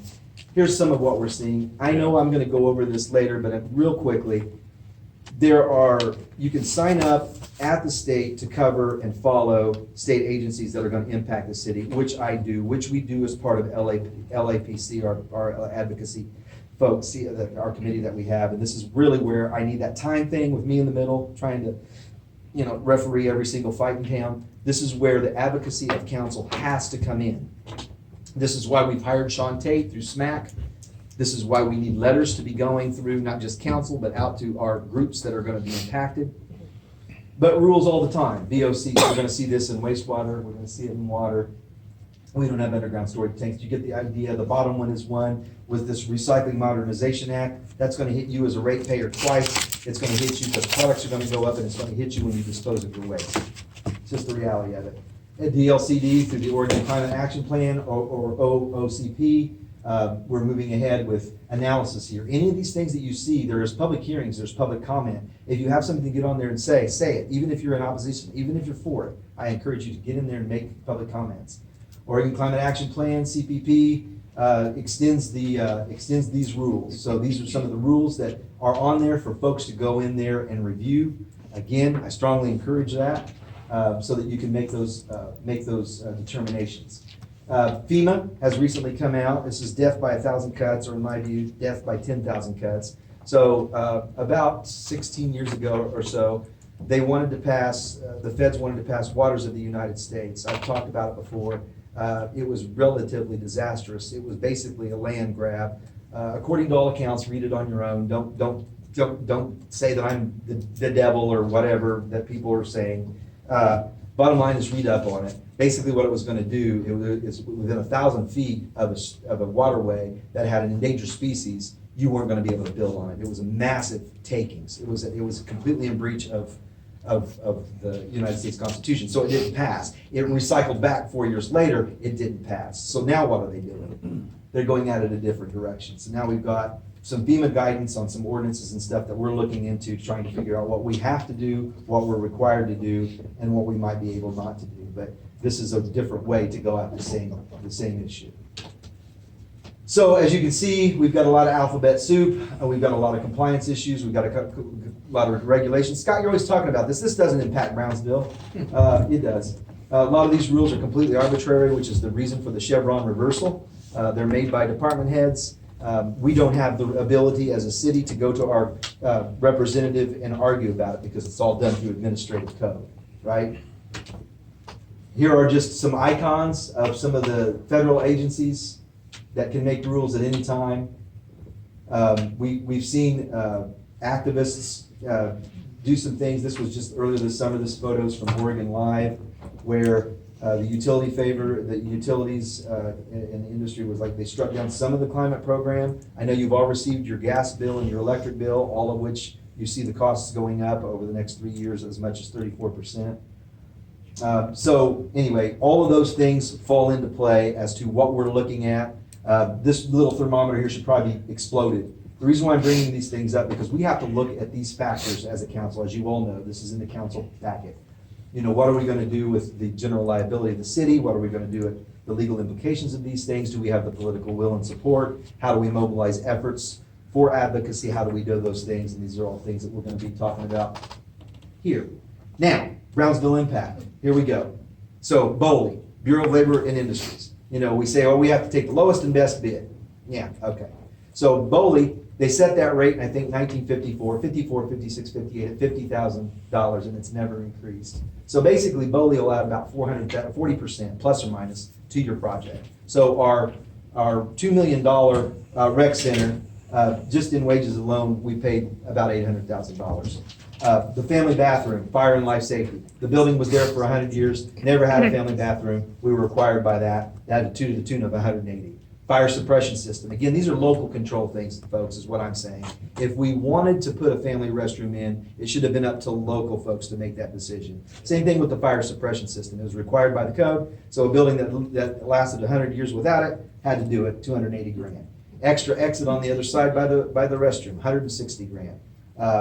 There were things that we couldn't fix, right? If we touched the parking lot, we were going to have to put electronic vehicle pumps in, and they were wanting us to pave the parking lot if we did that. If we paved the parking lot, that's going to be $300,000 worth of storm sewer drainage because it has to go over the hill that way because we can't bring the water this way because it was going to cause problems here. So we couldn't touch the parking lot, right? So there were choices that the city had to make. So this is how it's impacting you. Calapooya River erosion, right? We talk about this. We have to talk about it seems like every month we're talking about this. So when this happened back in 2010, we got everybody. We went through 2 governors. We went through the regional solutions team. We talked to a whole host of folks. Tina Monacle down there on the bottom. She was with the Army Corps of Engineers. Kirk Jarvie was the Department of State Lands. Mary Cameron is still with the Department of Environmental Quality. And the county, FEMA reps, and a whole bunch of others came to town looking at how we could handle this issue. Here's the problem, okay? Five state and federal agencies are in that river. If we touch it, they talked about jail time before, this is the issue, right? So council said, okay, what are our options? Here were our options. We We hired River Design Group out of Corvallis. These guys had worked on the Calapooya exclusively. They had the most experience in the Calapooya because they were the only engineering firm on the Calapooya River. But they're good guys. They came out and looked at it for us. They rendered this decision to the council, and these numbers are old. This would be closer to $1 million. Basically, council had two options, two construction options. One was $600,000. It was a coin flip. Every year, it had a 50% chance of fail rate. Council was like, no way. There's no way we can gamble that kind of money that we really don't have, but even if we did it, that's a gamble. So what's our other option? The other option was with the Federal Army Corps of Engineers. It was gonna be about a $2.2 million rate. It was gonna be armored banks and all of these things. Of course, we had folks in town, right? Larry Northern's one. We could hire Larry Northern. He could come out there, probably $120,000 10 years ago and knock that out. However, it wasn't gonna be compliant with the state and federal agencies that we'd had to go through, right? So that was $2.2 million in about 2018. I updated that number. It would be closer to 3 right now. So that's why, okay, we're done with that. So that's why the council retreated to the prairie with that. And I think council remembers all of that, but these are the kinds of things that are happening. So that's it. More than 3 minutes, sorry, there's a lot to go out. It is what it is. Just a little. Yeah. No problem. Okay. Thank you, Mr. McDowell. Library report, planning report, those are in the packet. Is there anything to report from council? Do you happen to have that slide for the, that's all right. Sorry. We had a great meeting with the sheriff. We'll keep it quick. We had the Lake County DA come and give a report, and it was wonderful to meet him face to face and kind of get an idea of his character. Really a DA that is for the county and believes in justice. So maybe we'll have the slide for next meeting. Yeah, I can do that. I'm sorry, I just didn't. No, there's a lot going on. Yeah, thank you for understanding. I was gonna see if I could throw it up, but it's. And you heard from the sheriff tonight, too. Or the Brandys. Okay, anything else from council? Hearing none? Seeing none, we will move on. Okay, next up is citizen comments. Item number 8, council asks comments be limited to 3 minutes per audience member. Please state your name and address prior to commenting for the public record, and please keep your comments respectful and pertaining to city business. Is this when we want to bring the guy Mr. Rodoff? from the school I back just got in? them over there. Oh, That's okay. Yeah, the dais, or that thing. Yeah. Yeah, my name's Mike Roth, and I live at 1119 Kirk Avenue. And currently, my neighbor is renting a building, outbuilding, to a guy named Joe Essia. And I understand this is still before the council, the planning commission. And so I'm not expecting anything out of this for that. So it got tabled, it's coming up again. So anyhow, he's running an unlicensed auto shop. I know the building in question was put up without any permits, has never been inspected either structurally or electrically. I spoke against the proposed variance at the planning commission last month. At the end of the meeting, Ms. Coleman and Mr. McDowell allowed permission for Mr. Essia to keep running this unlicensed auto shop. It was clear he didn't know what to do with any of even the oily rags, none of that. Anyhow, so that happened. So then basically we had a bunch of issues that were raised and needed to be addressed. So I'm a licensed electrical contractor in good standing in the state of Oregon. I have some serious safety concerns about the building. I have 45 years experience as an electrician and have an unlimited license as a supervising electrician. The state of Oregon tried to recruit me a number of times as inspector without even setting a foot on the property. I can tell you there's serious electrical issues all through this thing. I called Lynn County Planning and Building Code Division to have them look into it. I also had a meeting with Ms. McDowell and Ms. Coleman on September 22nd. During that meeting, Ms. Coleman told me she had spoken with Lynn County and told them not to investigate. I filed a legal complaint with them, and then it was stopped by the city of Brownsville. So Mr. McDowell admitted in the meeting that the city of Brownsville had no right to stop that investigation, that he would talk to the county and let them go ahead with the inquiry. Nothing seemed to be happening with my inquiry, so I called and spoke to the Megan Sharp, who works with the code enforcement, and was told that city administrator, Mr. McDowell, and also Ms. Coleman, had called her and told her not to investigate until after the planning commission had rendered the decision on the property. As a citizen of the United States, I have a right to access to government, just like any other citizen. By shutting down the Lynn County Building Code inquiry, Mr. McDowell and Ms. Coleman have violated my civil rights, and I want them restored. I have the right to governance. You expect me to buy permits, get inspections, and follow all the rules, but yet you're not giving me the right to actually make a complaint or have governance. That's the civil liberties. Okay. Thank Thanks you. for your comments, Mr. Rodoff.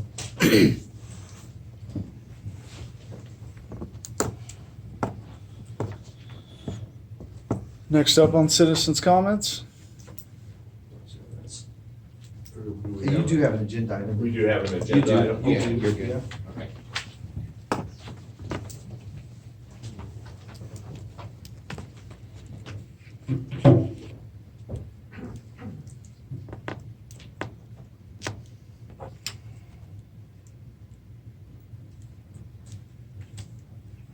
I set a timer for myself, because I can be long-winded. Very good. We got you covered, Alan. Alan Buzzard, P.O. Box 1, Brownsville, Oregon.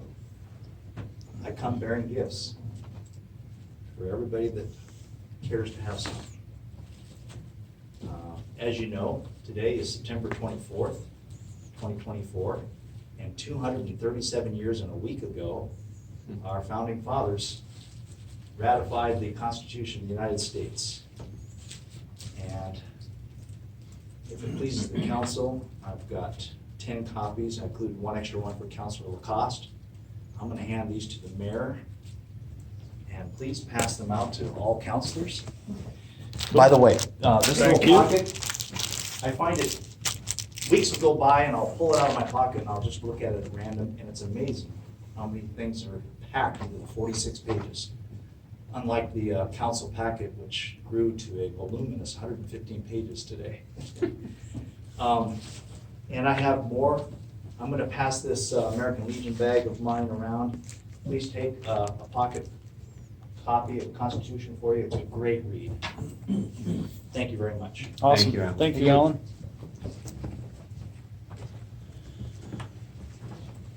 Is there anybody else that chooses to speak?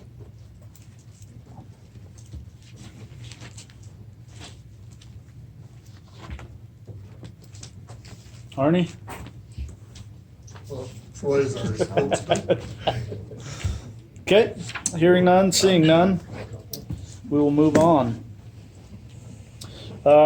Next up on the meeting agenda is item 9A, Resolution 2024.13, the Public Works rates. This is establishing the rates at which the Public Works assets will be billed out. And it reads, a resolution setting the cost for machinery, materials, and resources for work performed by city personnel. Council had a chance to review this. Any discussion? The machinery rates, I assume we just went out and looked at other competing companies to come up with those figures. Yeah, we just actually did a percentage on those. They're probably low, but we hadn't updated it for a while. Oh, okay. So this is, basically what this is for is if Public Works would have to do an abatement Right. on a property, or if, where we have used it, we've actually never used it for that, but what we have used it for is several years ago when we were doing the sanitary sewer at the intersection of Oak Street and Depot Avenue, the contractor didn't mark the telephone. Yeah. And they hit it. And so it ended up being a $4,800 bill. Thanks to this resolution, this is one example, there's been others, but Okay. we were able to, they hit a water line.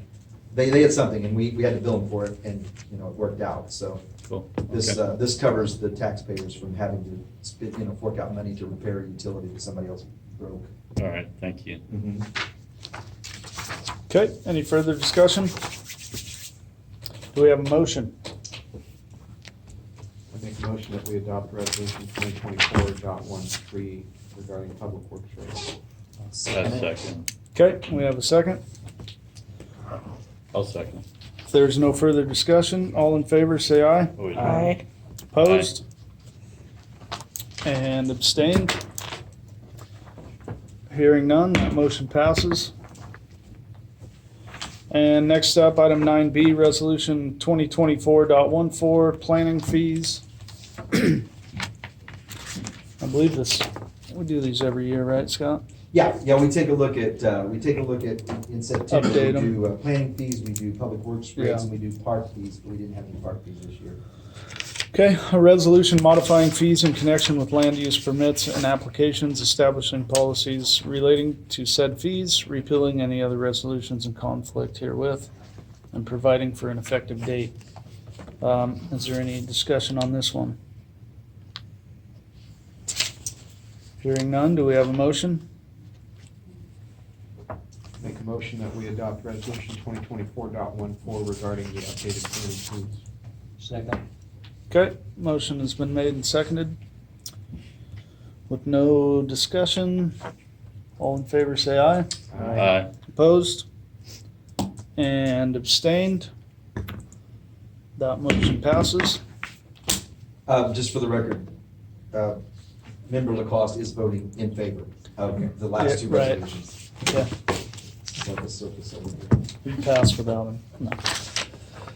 Okay, next item, 9C, Ordinance 806, Parks and Open Space Advisory Board, Code Language. This is the first reading.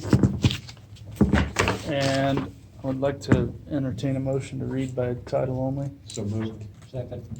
Okay, so this is ordinance number 806, an ordinance modifying sections 2.30.010 and 2.30.020 of the Oregon Municipal Code of the City of Brownsville, Oregon.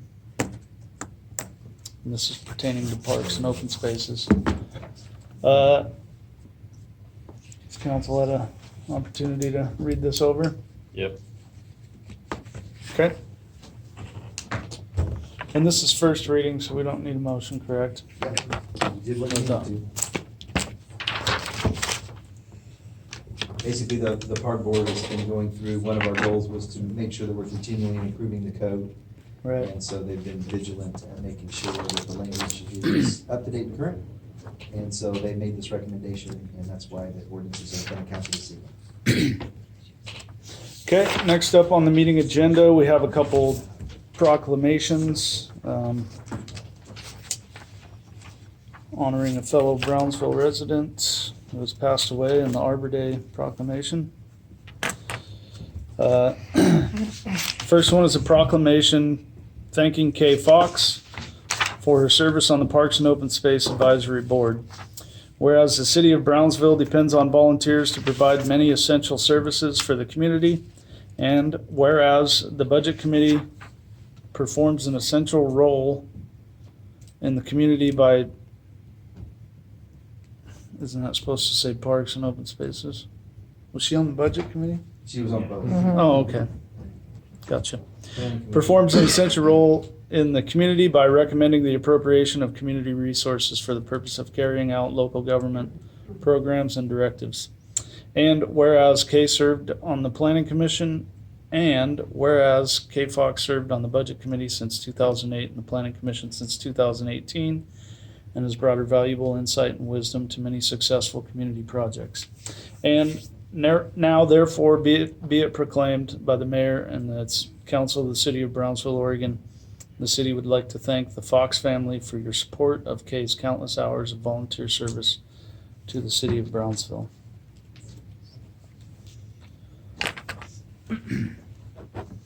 And the next one is a proclamation for Arbor Day 2024. Whereas in 1872, J. Sterling Morton proposed to the Nebraska Board of Agriculture that a special day be set aside for the planting of trees. And whereas the holiday called Arbor Day was first observed with the planting of more than 1 million trees in Nebraska. Arbor Day is now observed throughout the nation and the world. Trees can reduce the erosion and precious topsoil by wind and water, lower heating and cooling costs, moderate the temperature, clean the air, produce oxygen, and provide more habitat for wildlife. Whereas trees are a renewable resource, giving us paper, wood for our homes, fuel for our fires, and countless other wood-based products. Trees in our community increase property values, enhance the economic vitality of business areas, and beautify our community. Whereas trees, wherever they are planted, are a source of joy and spiritual renewal. Now, therefore, I, Mayor Adam R. Craven of the City of Brownsville, do hereby proclaim October 26, 2024 as Arbor Day in the City of Brownsville, and I urge citizens to celebrate Arbor Day and to support the efforts to protect our trees and woodlands, to plant and care for trees for future generations.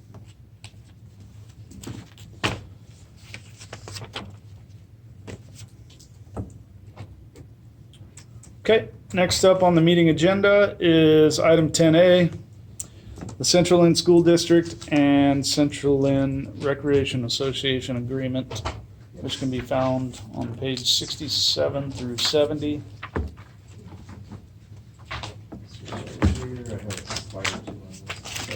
Scott, can you give a little background on how this Thank you, came Mayor. to be?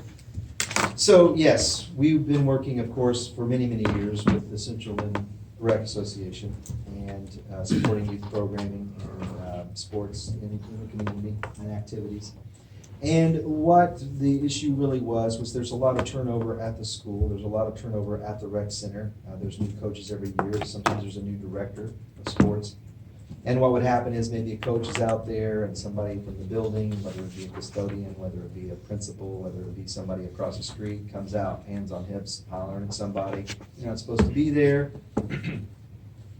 It just was silly. So the idea was to formulate an intergovernmental agreement where we could designate certain fields and green spaces so that we knew where to go, right? We knew, hey, you guys are allowed to use this.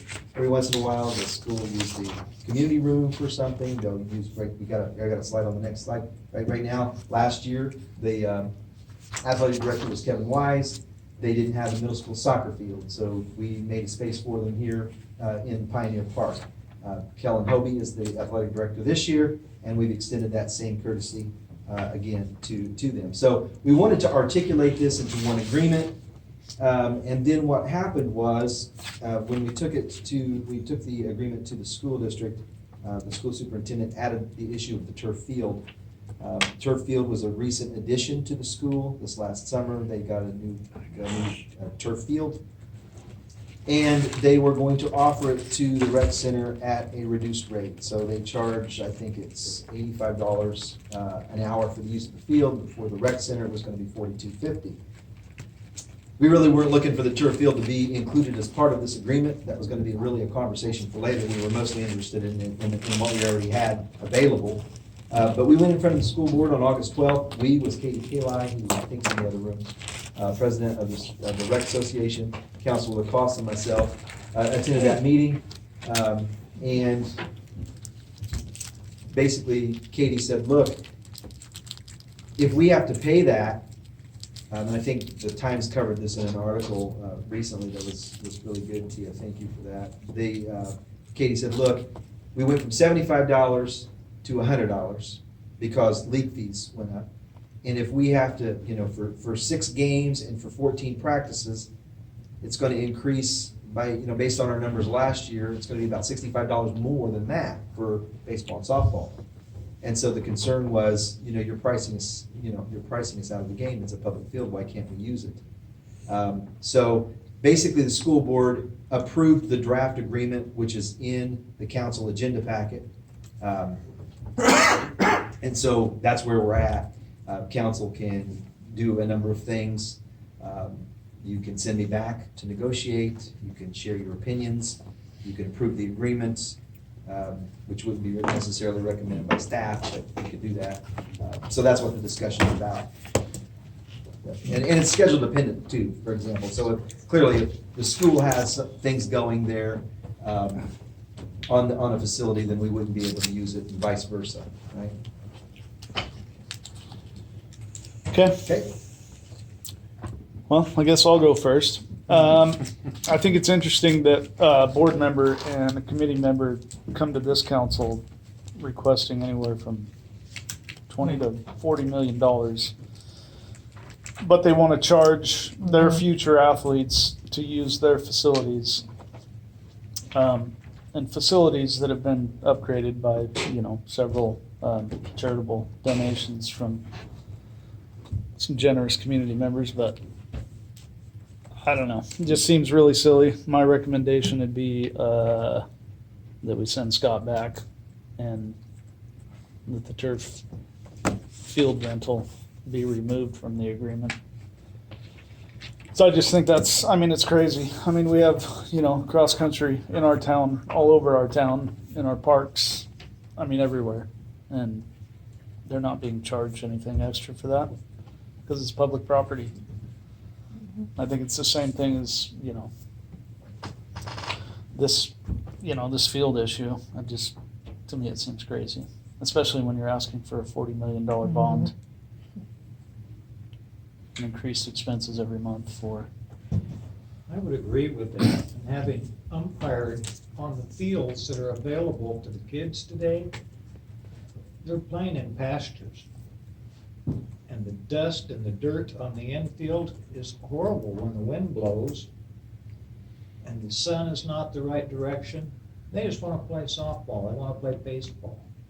We've got fields spent a lot of money on that sit out there for 6 or 7 home games every year for the varsity or the JV. The younger kids, the 7th and 8th graders, can't use them. And I think it's a shame. With probably less wear and tear. Well, yeah, it would be less wear and tear than the high school. From the younger kids, yeah. Yeah. Which I don't, it just seems crazy that those are the future athletes that would be, you think it would behoove them to allow them to use their facilities. $65 and, that could be the difference of, a low income family of their child playing or not playing. I just think that's wild. That's my take on it. Everybody else can offer their opinion. And I would say we send Scott back and renegotiate that. Now, they're using our facilities at no charge, I understand. Well, it's public facilities, that's That's the right. whole point of the Yeah. reciprocal. The school Right. district is a public. And that's Community. That's right. what I'm saying. That's Community That's all including the partnership. rec center. And we're That's taxpayers. including the rec center. Yeah. Yeah, We And need to look at that again. Do you need a motion or just a consensus? yeah, a motion would be good. I make a motion that we send Scott back, have him remove that piece Yeah. regarding the fields. Well, do we want to negotiate or? Negotiate. Okay, very good. I want to make sure that was. Right. Remove would be best. Yeah, I was gonna say, I don't wanna negotiate, I'll remove it. Well, Yeah. hold on. If it's part of the agreement and we can get it as Right. part of it Right. at no cost. Right. Or, one other thought that I had, and I want to run this by you all. I think I talked about it with you, Michael, because of your umpiring days there, was to maybe they provided 10 uses or 12 uses or whatever at no cost, and then anything above that would be charged. Right. Maybe something like that, because there's 6 games and there's, I think what Katie had come up with on her 17 or 1800 bucks was, it was 6 games and 14 practices. So maybe if they could accommodate, a limited schedule, I don't know. But I otherwise it would be remove it, I guess. Right. Okay. Either that, or we can add our facilities rate cost to That's their right. use of our facilities. Okay. Yeah, I got some direction. it sucks to have to go tit for tat, but It does, yeah. It seems ridiculous that they would even Seems to ask be that the in the first reality. place from a community partner anyways. Absolutely. But Is there Whatever. anything close to an equal usage back and forth? We don't know the field's brand new, so this is all new. So is the rec center. Yeah, it's all new. So we Yeah. don't know what the usage really is gonna be Right. just yet. Like for volleyball or Right. whatever else. Right. Yeah. But there again, it shouldn't be tit for tat. It all benefits kids, regardless of use. So we had a motion. Do we have a second? Second? Okay, motion's been made and seconded. Without any further discussion, all in favor say aye. Aye. Opposed? And abstained? Yeah. Okay. And Sean's saying yes on the motion reading. Motion passes. Are you glad we send you forth? Yeah. But you have Thank you, nothing else Scott. to do. That's what I'm supposed to do. Yeah. That's what I'm supposed to do. It's fine. Okay, next up, item 10B, Friends of Gap Road, Mr. Troy Jones.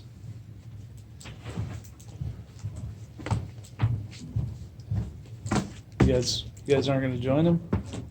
Their support group. They didn't know how late this was gonna get. I think they were jonesing for Taco Tuesday. Right. There's some tacos left over. Thank you, Mayor Craven. We'll meet down there. Brownsville City Council. For the record, my name's Troy Jones. I live at 22335 Gap Road in Harrisburg. And I also represent Friends of Gap Road tonight. So we shared our concerns about the Muddy Creek Energy Park in July and with the council. And we wanted to come back tonight and talk to the council a little bit, just kind of do an update. First of all, there has been no application by Hanwha Q-Cells to this point. As of this date, they have until May of 2025 to apply for that 1,600 acre solar facility on EFU and native farmlands. So we're still just trying to stay ahead of in the pitch count, as I discussed previously. I want to make sure that we state this loudly and clearly. We're not against solar. We're just against solar on that exclusive farm use property and native farm wetlands. So we're here tonight to ask for the city council to consider supporting us in our efforts. That doesn't require anything but the ability to say, hey, the city of Brownsville is behind us. No other requirements, no other expectations. We are just seeking for the influence of the city of Brownsville to be party to being a part of our group, and that's kind of where we're at. I don't know the formalities of it all. I just thought it would be worth coming back and asking for the city's support. Okay. Do you guys have any kind of like draft letter for anybody that you're trying to gain? So we have put support together a number of letters for the public to submit to during public comment periods for the Oregon Department of Energy. Oh, okay. But you're asking about something different, Mayor Craven? Well, I'm just saying, do you guys have like a draft letter that says, has your, just whatever verbiage you want to see in it? Bullet points. Right, bullet points, template, Yeah, so it's on our website, basically. Okay. When we ask somebody to be a friend to Gap Road, an additional friend to Gap Road, we have stated clearly what it is that our Right. concerns are. Okay, well, I mean that, I guess if we don't have consensus to support it as a council, we can always support it individually. Yeah, just. If there's an abstention or a nay, then I don't think that we can reach a support from the Well, I entire absolutely council. support it. Personally. Make a decision on this now. I've been to a couple of presentations and heard from a lot of people on both sides of the issue. And regardless of what my personal thinking is on this process, I think as a council, we can advocate for our neighbors from a farmland perspective. Like we do with Harrisburg or Junction City or other small cities that we advocate for. We're not personally in favor or against what they're doing. We're just saying that we're here to support Right. you guys as neighbors. I think we can do that. Yeah, if we you know, if we wanted to have Scott draft some kind of a letter.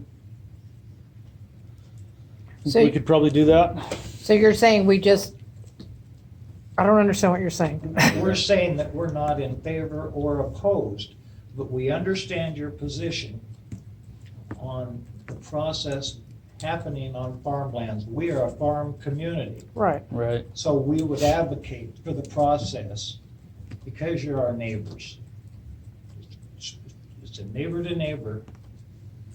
Well, I think the big thing with this one too is just how they've circumvented the process of, you know, building on it.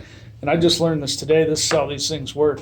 Solar farm north of Brownsville. It's been sitting on idle for 2 years. Yeah. 15 acres subsidized by the government, i.e. the taxpayers. Right. We paid for that. Sitting there for 2 years because they're fighting over who's going to put in, you know, the main transmission line. They've got the transformers, it's all set up, ready to go. It's been sitting there for 2 years, hasn't generated a lick of power. 2-point-something million dollars just sitting there. You know, these things take 15 years just to, you know, produce enough power to pay for themselves. And 2 of those years are completely wiped out. They're deteriorating. Yeah. So, I mean, it seems crazy to me that, you know, these things get cramped down our throats and we have to pay for them, you know, and meanwhile, there's a lot of. Just for the record, this particular project would reach up to 60% in subsidies and Right. tax credits. Right. Yeah. For whatever the cost of. Meanwhile, profiting installation is. profiting And a that all foreign comes company. from Right. us taxpayers. And a foreign company would profit from And a that. foreign Yeah. company will turn around and sell it and profit from it. Right. Yeah. And our electricity bills will still go up. So, I mean, I guess with all that being said, I would be in favor of, you know, being against it just for, you know. In support of. Yeah, and I think that it's not it's outside the purview of the city, obviously, the city governance, and I know it's not something we historically typically do, Right. but in this particular case, Well, there's a lot of things that Yeah. haven't historically been done before Right. like this. right, I'm perfectly So- willing to have as many counselors as want to Right. sign a letter, Okay. you know, in support of your efforts. I think that's to a push good back idea. against it. Okay. That would Yeah. be much appreciated. And when we really need the help, when we're really gonna need the help is the next public comment period, which will Okay. be after the application process. Yeah. And that's when we'll come back and ask for people to either get individually involved Right. or as a city to get involved. Right. Okay. But we would very much appreciate that letter of. Would it be appropriate to have a vote to see who's willing to sign it, or how would we proceed? I think it's a good idea. You know, if somebody wants to make a motion, or Okay. how you Yeah. want to do that, I think it should be decided that way. I have, if Mr. Jones or Mr. Wood get in contact with me, I know who to contact, or it's whatever, however you want to handle it. So I make a motion that we task the staff with communicating with Friends of Gap Road to draft a letter of support, and those counselors that are willing, that vote for the motion would be willing to sign it. A second. Okay, motion has been made and seconded. Any further discussion? Can we just take a roll call vote on this and then we'll have your answer? Appreciate it, yeah. Counselor Winklefleck, Yay. President Chambers, Yes. I'm a yes. Okay. Counselor Solberg, Yes. Counselor Hanson, Yes. Counselor Humphries, Yes. and Counselor Lacoste LaCoste. checks me, he's already saying yes, he supports it. Okay, Thumbs up. okay, so that motion passes. Thank you very much. Thank you, Mr. And, Jones. Side note, I'd love to have Mr. McDowell do some of our PowerPoints for us. Okay. Yeah. He has nothing Yeah. else to do. I don't, He's I got plenty of don't, spare I don't know time. if that's on the city rate sheet, but I think we can have it. They're great. It'd probably be at an overtime rate, but Okay. that's okay. Enjoy the Thank you. tacos. Side kicks to Troy's, and thank you very much. Yeah, there's still there's still tacos down there, yeah. You Too might- late, Pete. Okay. 10:30. It's never too late for tacos. Well, thanks a lot. Thank Yeah, you, take care, thank guys. you. Thank you, and thanks for all you do for the city of Brownsville. You bet. Thank you. Thank you. Okay, next up, item 10C, authorize advertisement for a planning commission member. Pretty cut and dry. This authorizes Scott to move forward with an advertisement. Do we have a motion? So moved. Discussion? Michael? Michael. Second with Trapper. Any further discussion? Okay. Who's leading? K-Fox, proclamation. Okay, Thank you, Barbara. all in favor? Say aye. Aye. Opposed? And abstained? Hearing none. That motion passes. Counselor Lacoste voted in favor. Okay. That's all right. Okay, it's just for the record. You'd be on the minority if you didn't. Thank you, Sean. Next up, item 10D, streetlight request, Jim and Sue Smith. I believe everybody's been briefed on this and information's online. I have to commend the remaining 6 audience members for sticking this out. Yeah. 7. 7. 8. 8. Oh, yes, Yeah, I'm sorry, Betsy. I didn't see Oh. it over there. Betsy's gonna have Well, a it's back still ache. 6 because these two don't count. Yeah, exactly. They have to be Wow, here. you don't Hey. Oh, count. come Yeah, wow. Mandatory. You have to be here, so.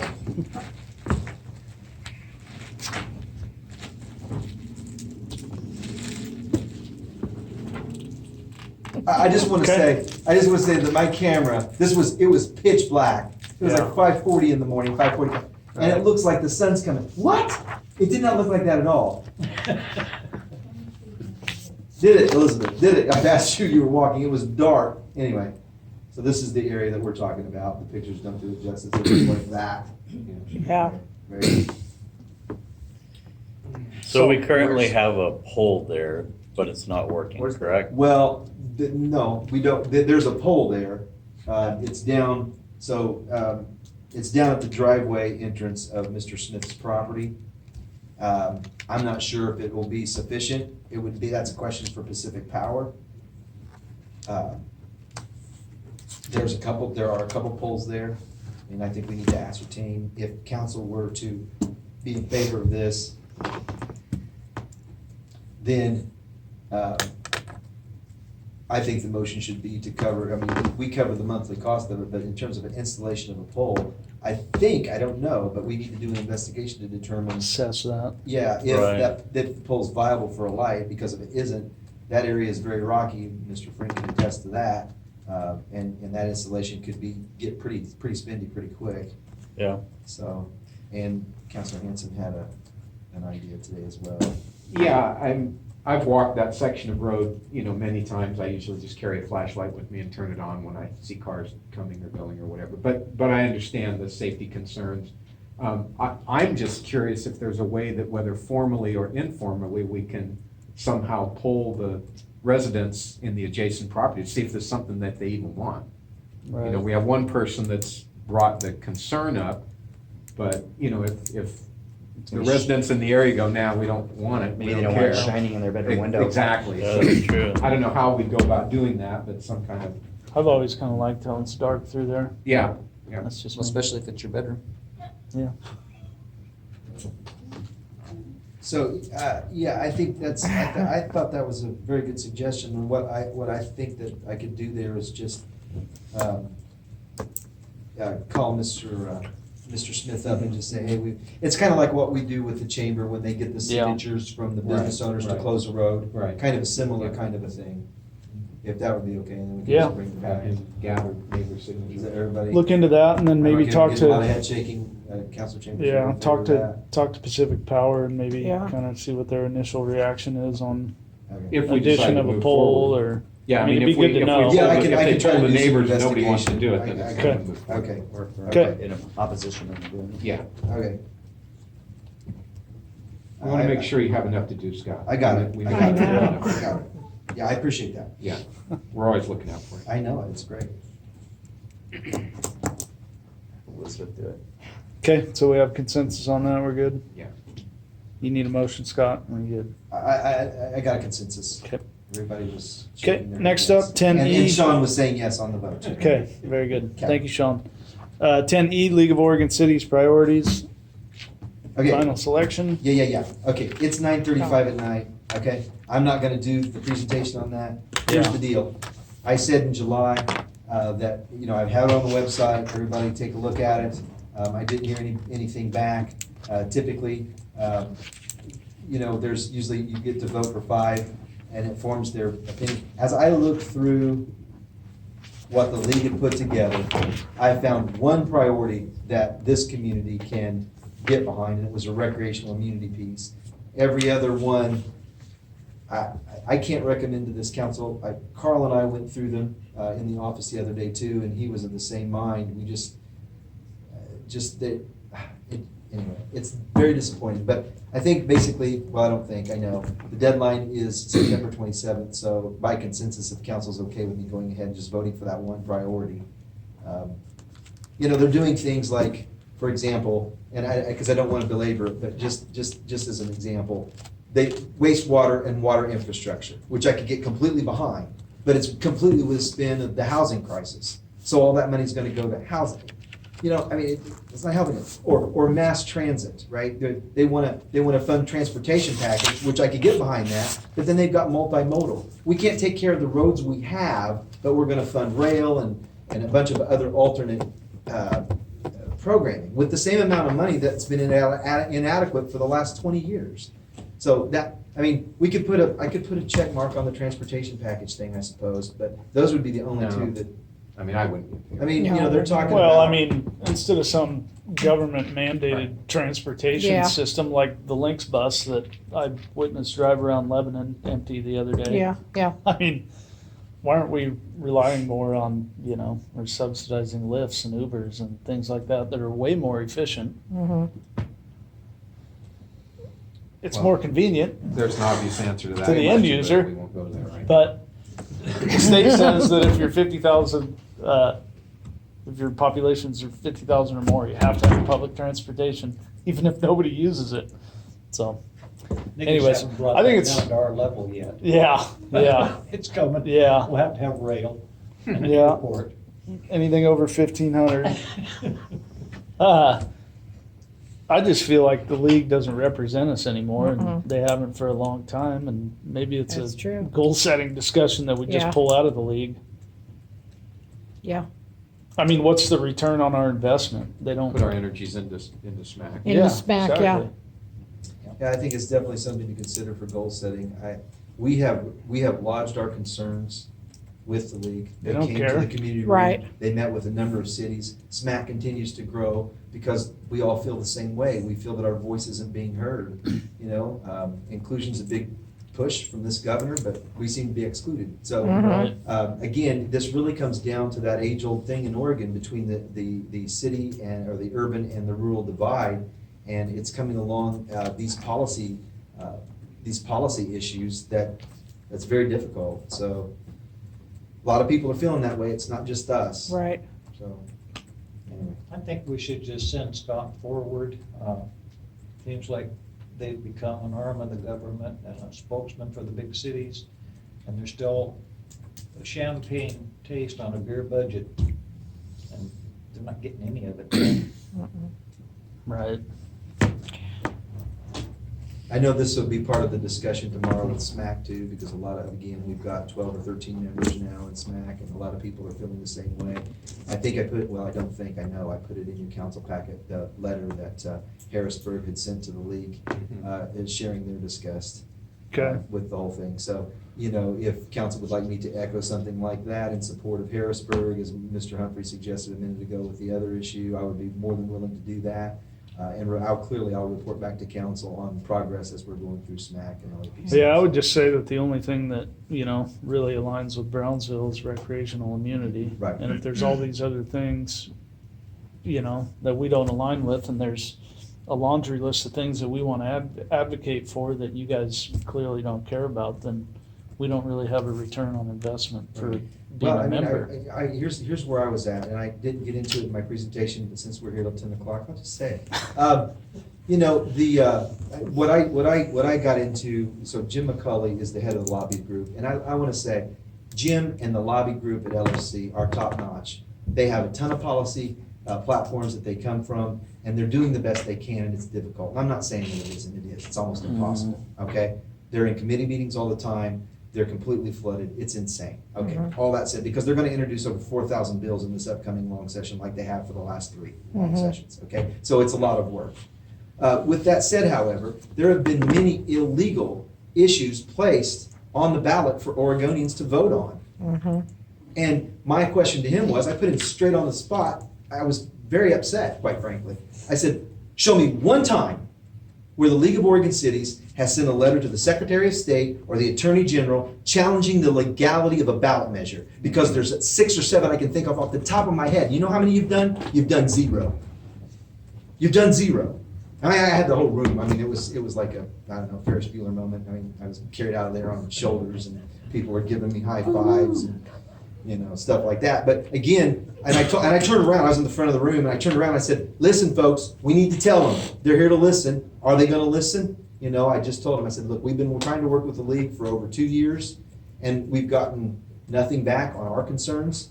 I recognize that we were only 8 members, but that was more than just 1 member coming to you. So, I don't know. It just feels like a lot of lip service. The direction that they're going with some of their stuff, it's just not conducive to our small communities. And as you can see, and I think what Mr. Buzzard did here tonight too was a fantastic approach with the Constitution. When you're looking at the overregulation that we are, stuff's not even constitutional, and it's going right back. And we, the taxpayers, are being burdened by this government. And I know this was the thrust of advocacy, and I know I'm passionate about this because I'm passionate about small towns. And, you know, as Carl and I are sitting down there, I mean, you know, we're looking at the TMDL, process where now we're going to be tied into the MPDS permits for small communities our size. Everything that Carl and I said that was happening on the TMDL is just one example, is happening. So, you know, it's concerning for small towns, not just in Brownsville, but quite frankly, everywhere.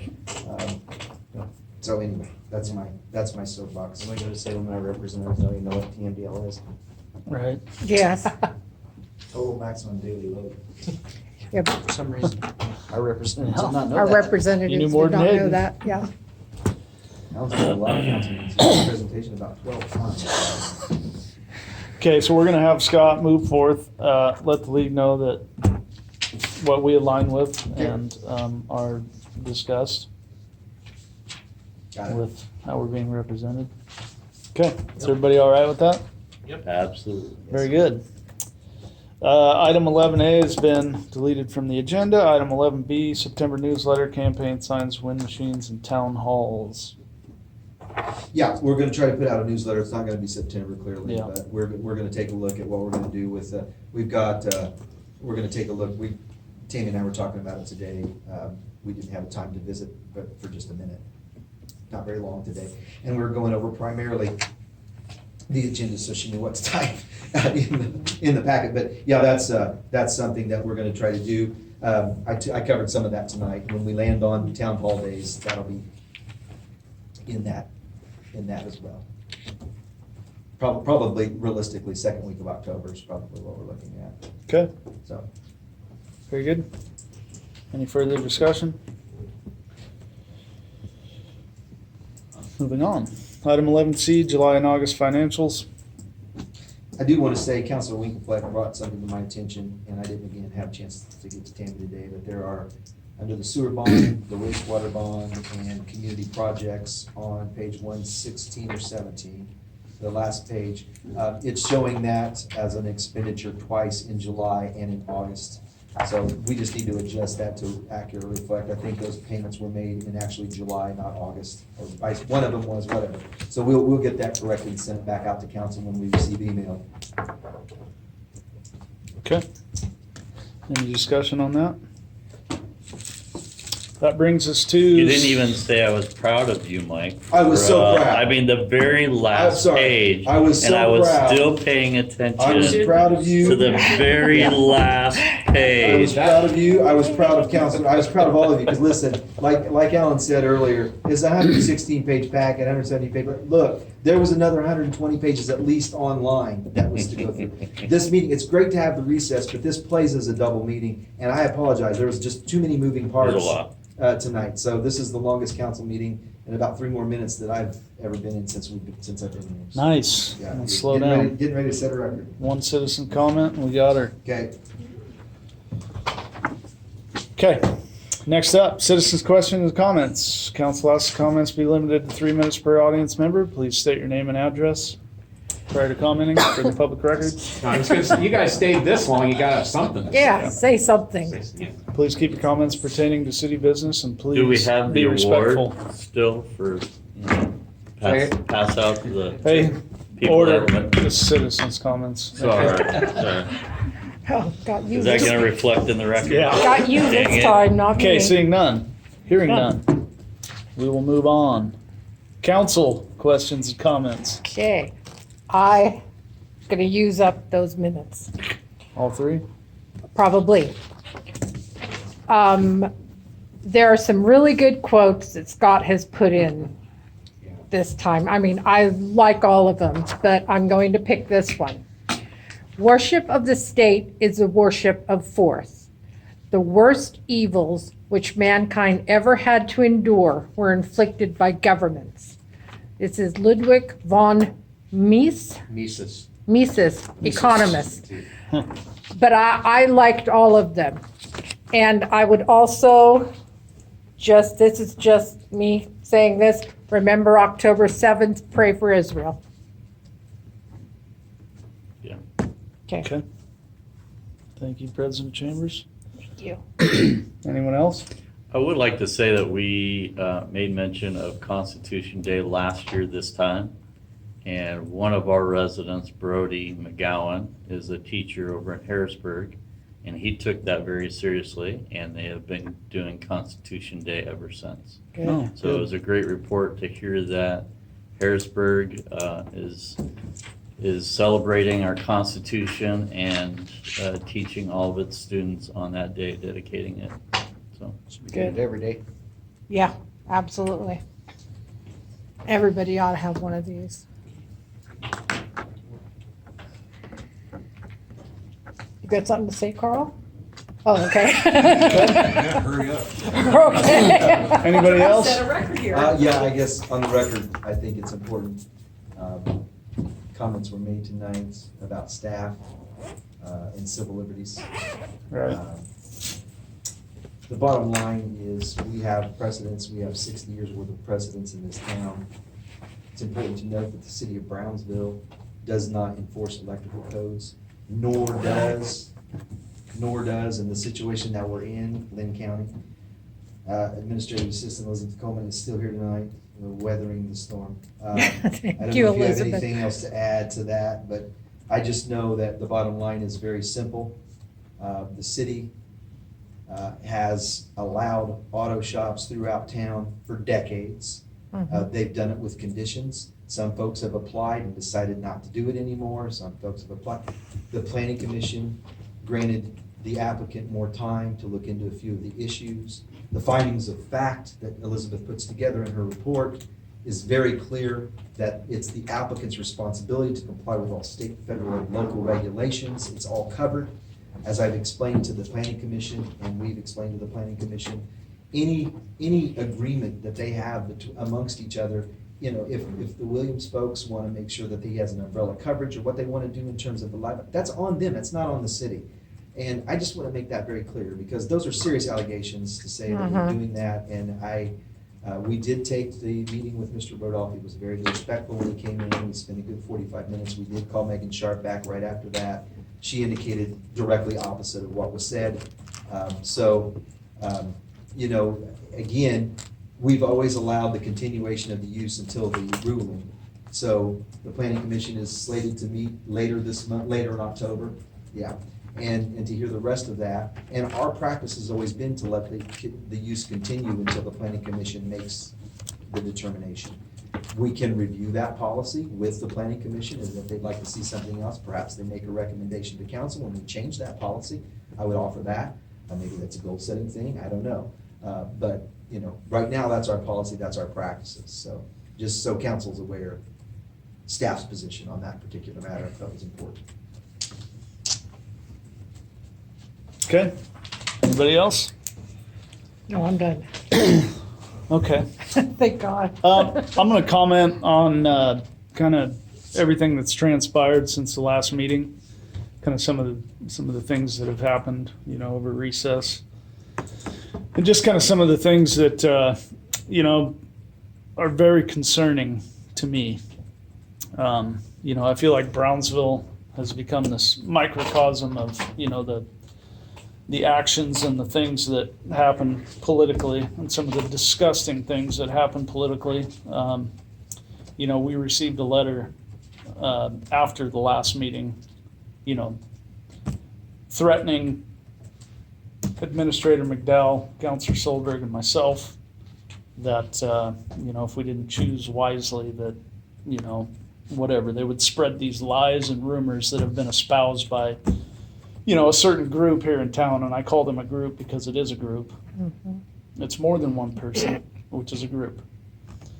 The same group, if you will, has, been disparaging and trying to defame my character pretty much ever since I put my hat in the ring for council. Mm-hmm.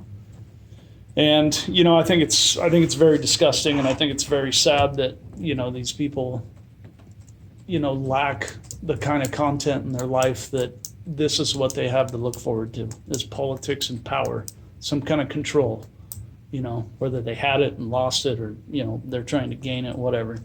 It's just very sad, and I think it's, like I said, becoming a microcosm. But, and some of the things that have been said, it's like a middle school rumor that, it starts out here and it just turns into this huge, and these people want to use it for, gospel. And, it's right out of the, and that's, I don't really care what people think about me. I don't really care what, they say. I am here for a reason. I was duly elected by the people of Brownsville, and I'm on a mission.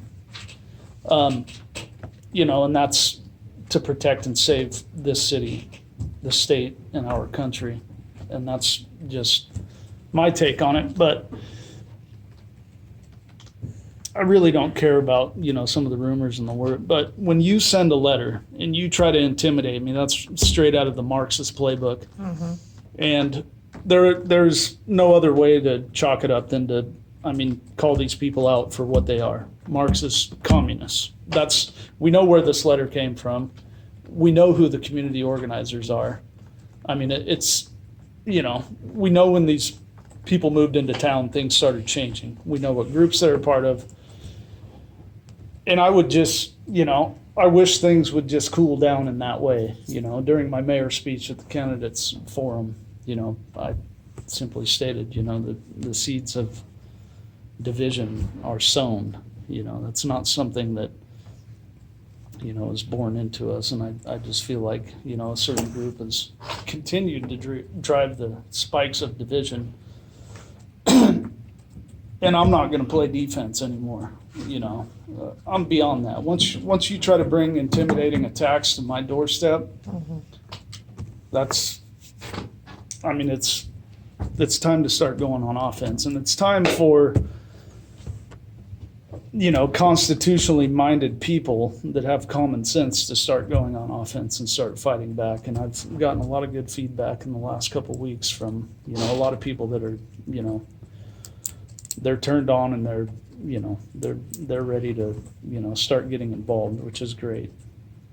So very encouraging.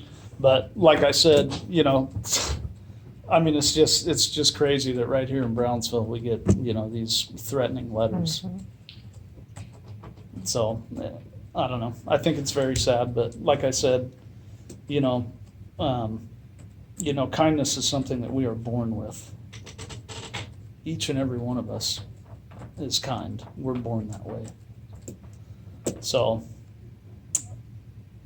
I just feel like, the whole choose kindness thing, it's pretty interesting. It's almost like a guilty conscience type. We're all born with kindness. You don't need to be told to choose it. So hopefully those things cool down. I mean, there's been an attempt to take a former president's life twice. I mean, how ridiculous is this? I mean, I don't care if you agree with me or not, or anybody else. You don't get to take their life. That's ridiculous. And this is all inflamed by the news media. I mean, that's how these things get so inflamed and people, start coming unhinged. So hopefully we can change that, and hopefully that doesn't happen in our city. And that's about all I got. I will say, I was contacted by concerned citizens, a couple of them in Brownsville personally, about a certain blue dot that has appeared that they're concerned about the meaning behind it. Do your own research on it. I've looked into it a little bit. Their statements and concerns were pretty concerning, but I'm not gonna go there. I would just say, look it up on your own, but I was personally contacted about that, and I just think, because I'm on council, it was brought to my attention, it's probably important to share, so. Okay. Does anybody else on council have anything to share? Well, I wasn't gonna say this, but, since you've kind of opened up a conversation about some of the recent events, I just wanted to state for the record, there's only a few members of the public here, but for the record, that the newspaper article a while ago in the Albany Democrat Herald said that I had called the members of the audience that came to express their concerns about some of the recent events intolerant. And that is not what I said. That was a fabrication. I used the word intolerant in the context of an exhortation to all of us. But I just want to state for the record that I understand the concerns of those that came at the last meeting, and I did not call them intolerant. So, since you brought it up. Yeah. But it's just a small example of some of the things. Well, I mean, there's clearly a it's political agenda here. exactly. It's biased and it's full of lies Yeah. and one-sided garbage. Like the article they printed about the letter, that stated, Mr. McDowell stated that Trapper and, Mayor Craven were both in the limo that night. He never said that. That's all And he right. probably never said it because it's not true. Yeah. I was there. I know the truth. I know where this whole rumor started. And to see where it's gone it's laughable. It's elementary at best. I was not there at all. So, I don't know. I just hope those things, chill out a bit. Brownsville's always been a welcoming place to everybody, regardless Well, I would of like to see us anything. actually choose kindness. Don't just say it, but actually do it. Right. Practice what you preach. Yes. So, that's all I've got. Until next time. Thank you. Thank you, Mayor. Do we have a motion to adjourn? So moved. Very good. There we are. Meeting's adjourned. Until next time. Thank you for all the gifts. You're welcome. Scott, you want one of these? restock I am still starving. That doesn't come out of your personal. You want one of Thank those? you, On the yes. next building on that tree down here. Tammy? And very well said. Thank you. I don't want Thank you for saying that. that. What? Oh. Here we go, return these. Well, it's there's more to it. That's what it's all. You're concerned. Right, very good. I think it started in, it's something that started in swing states. I think I actually have I did one. look into it personally, other than just what was spoken.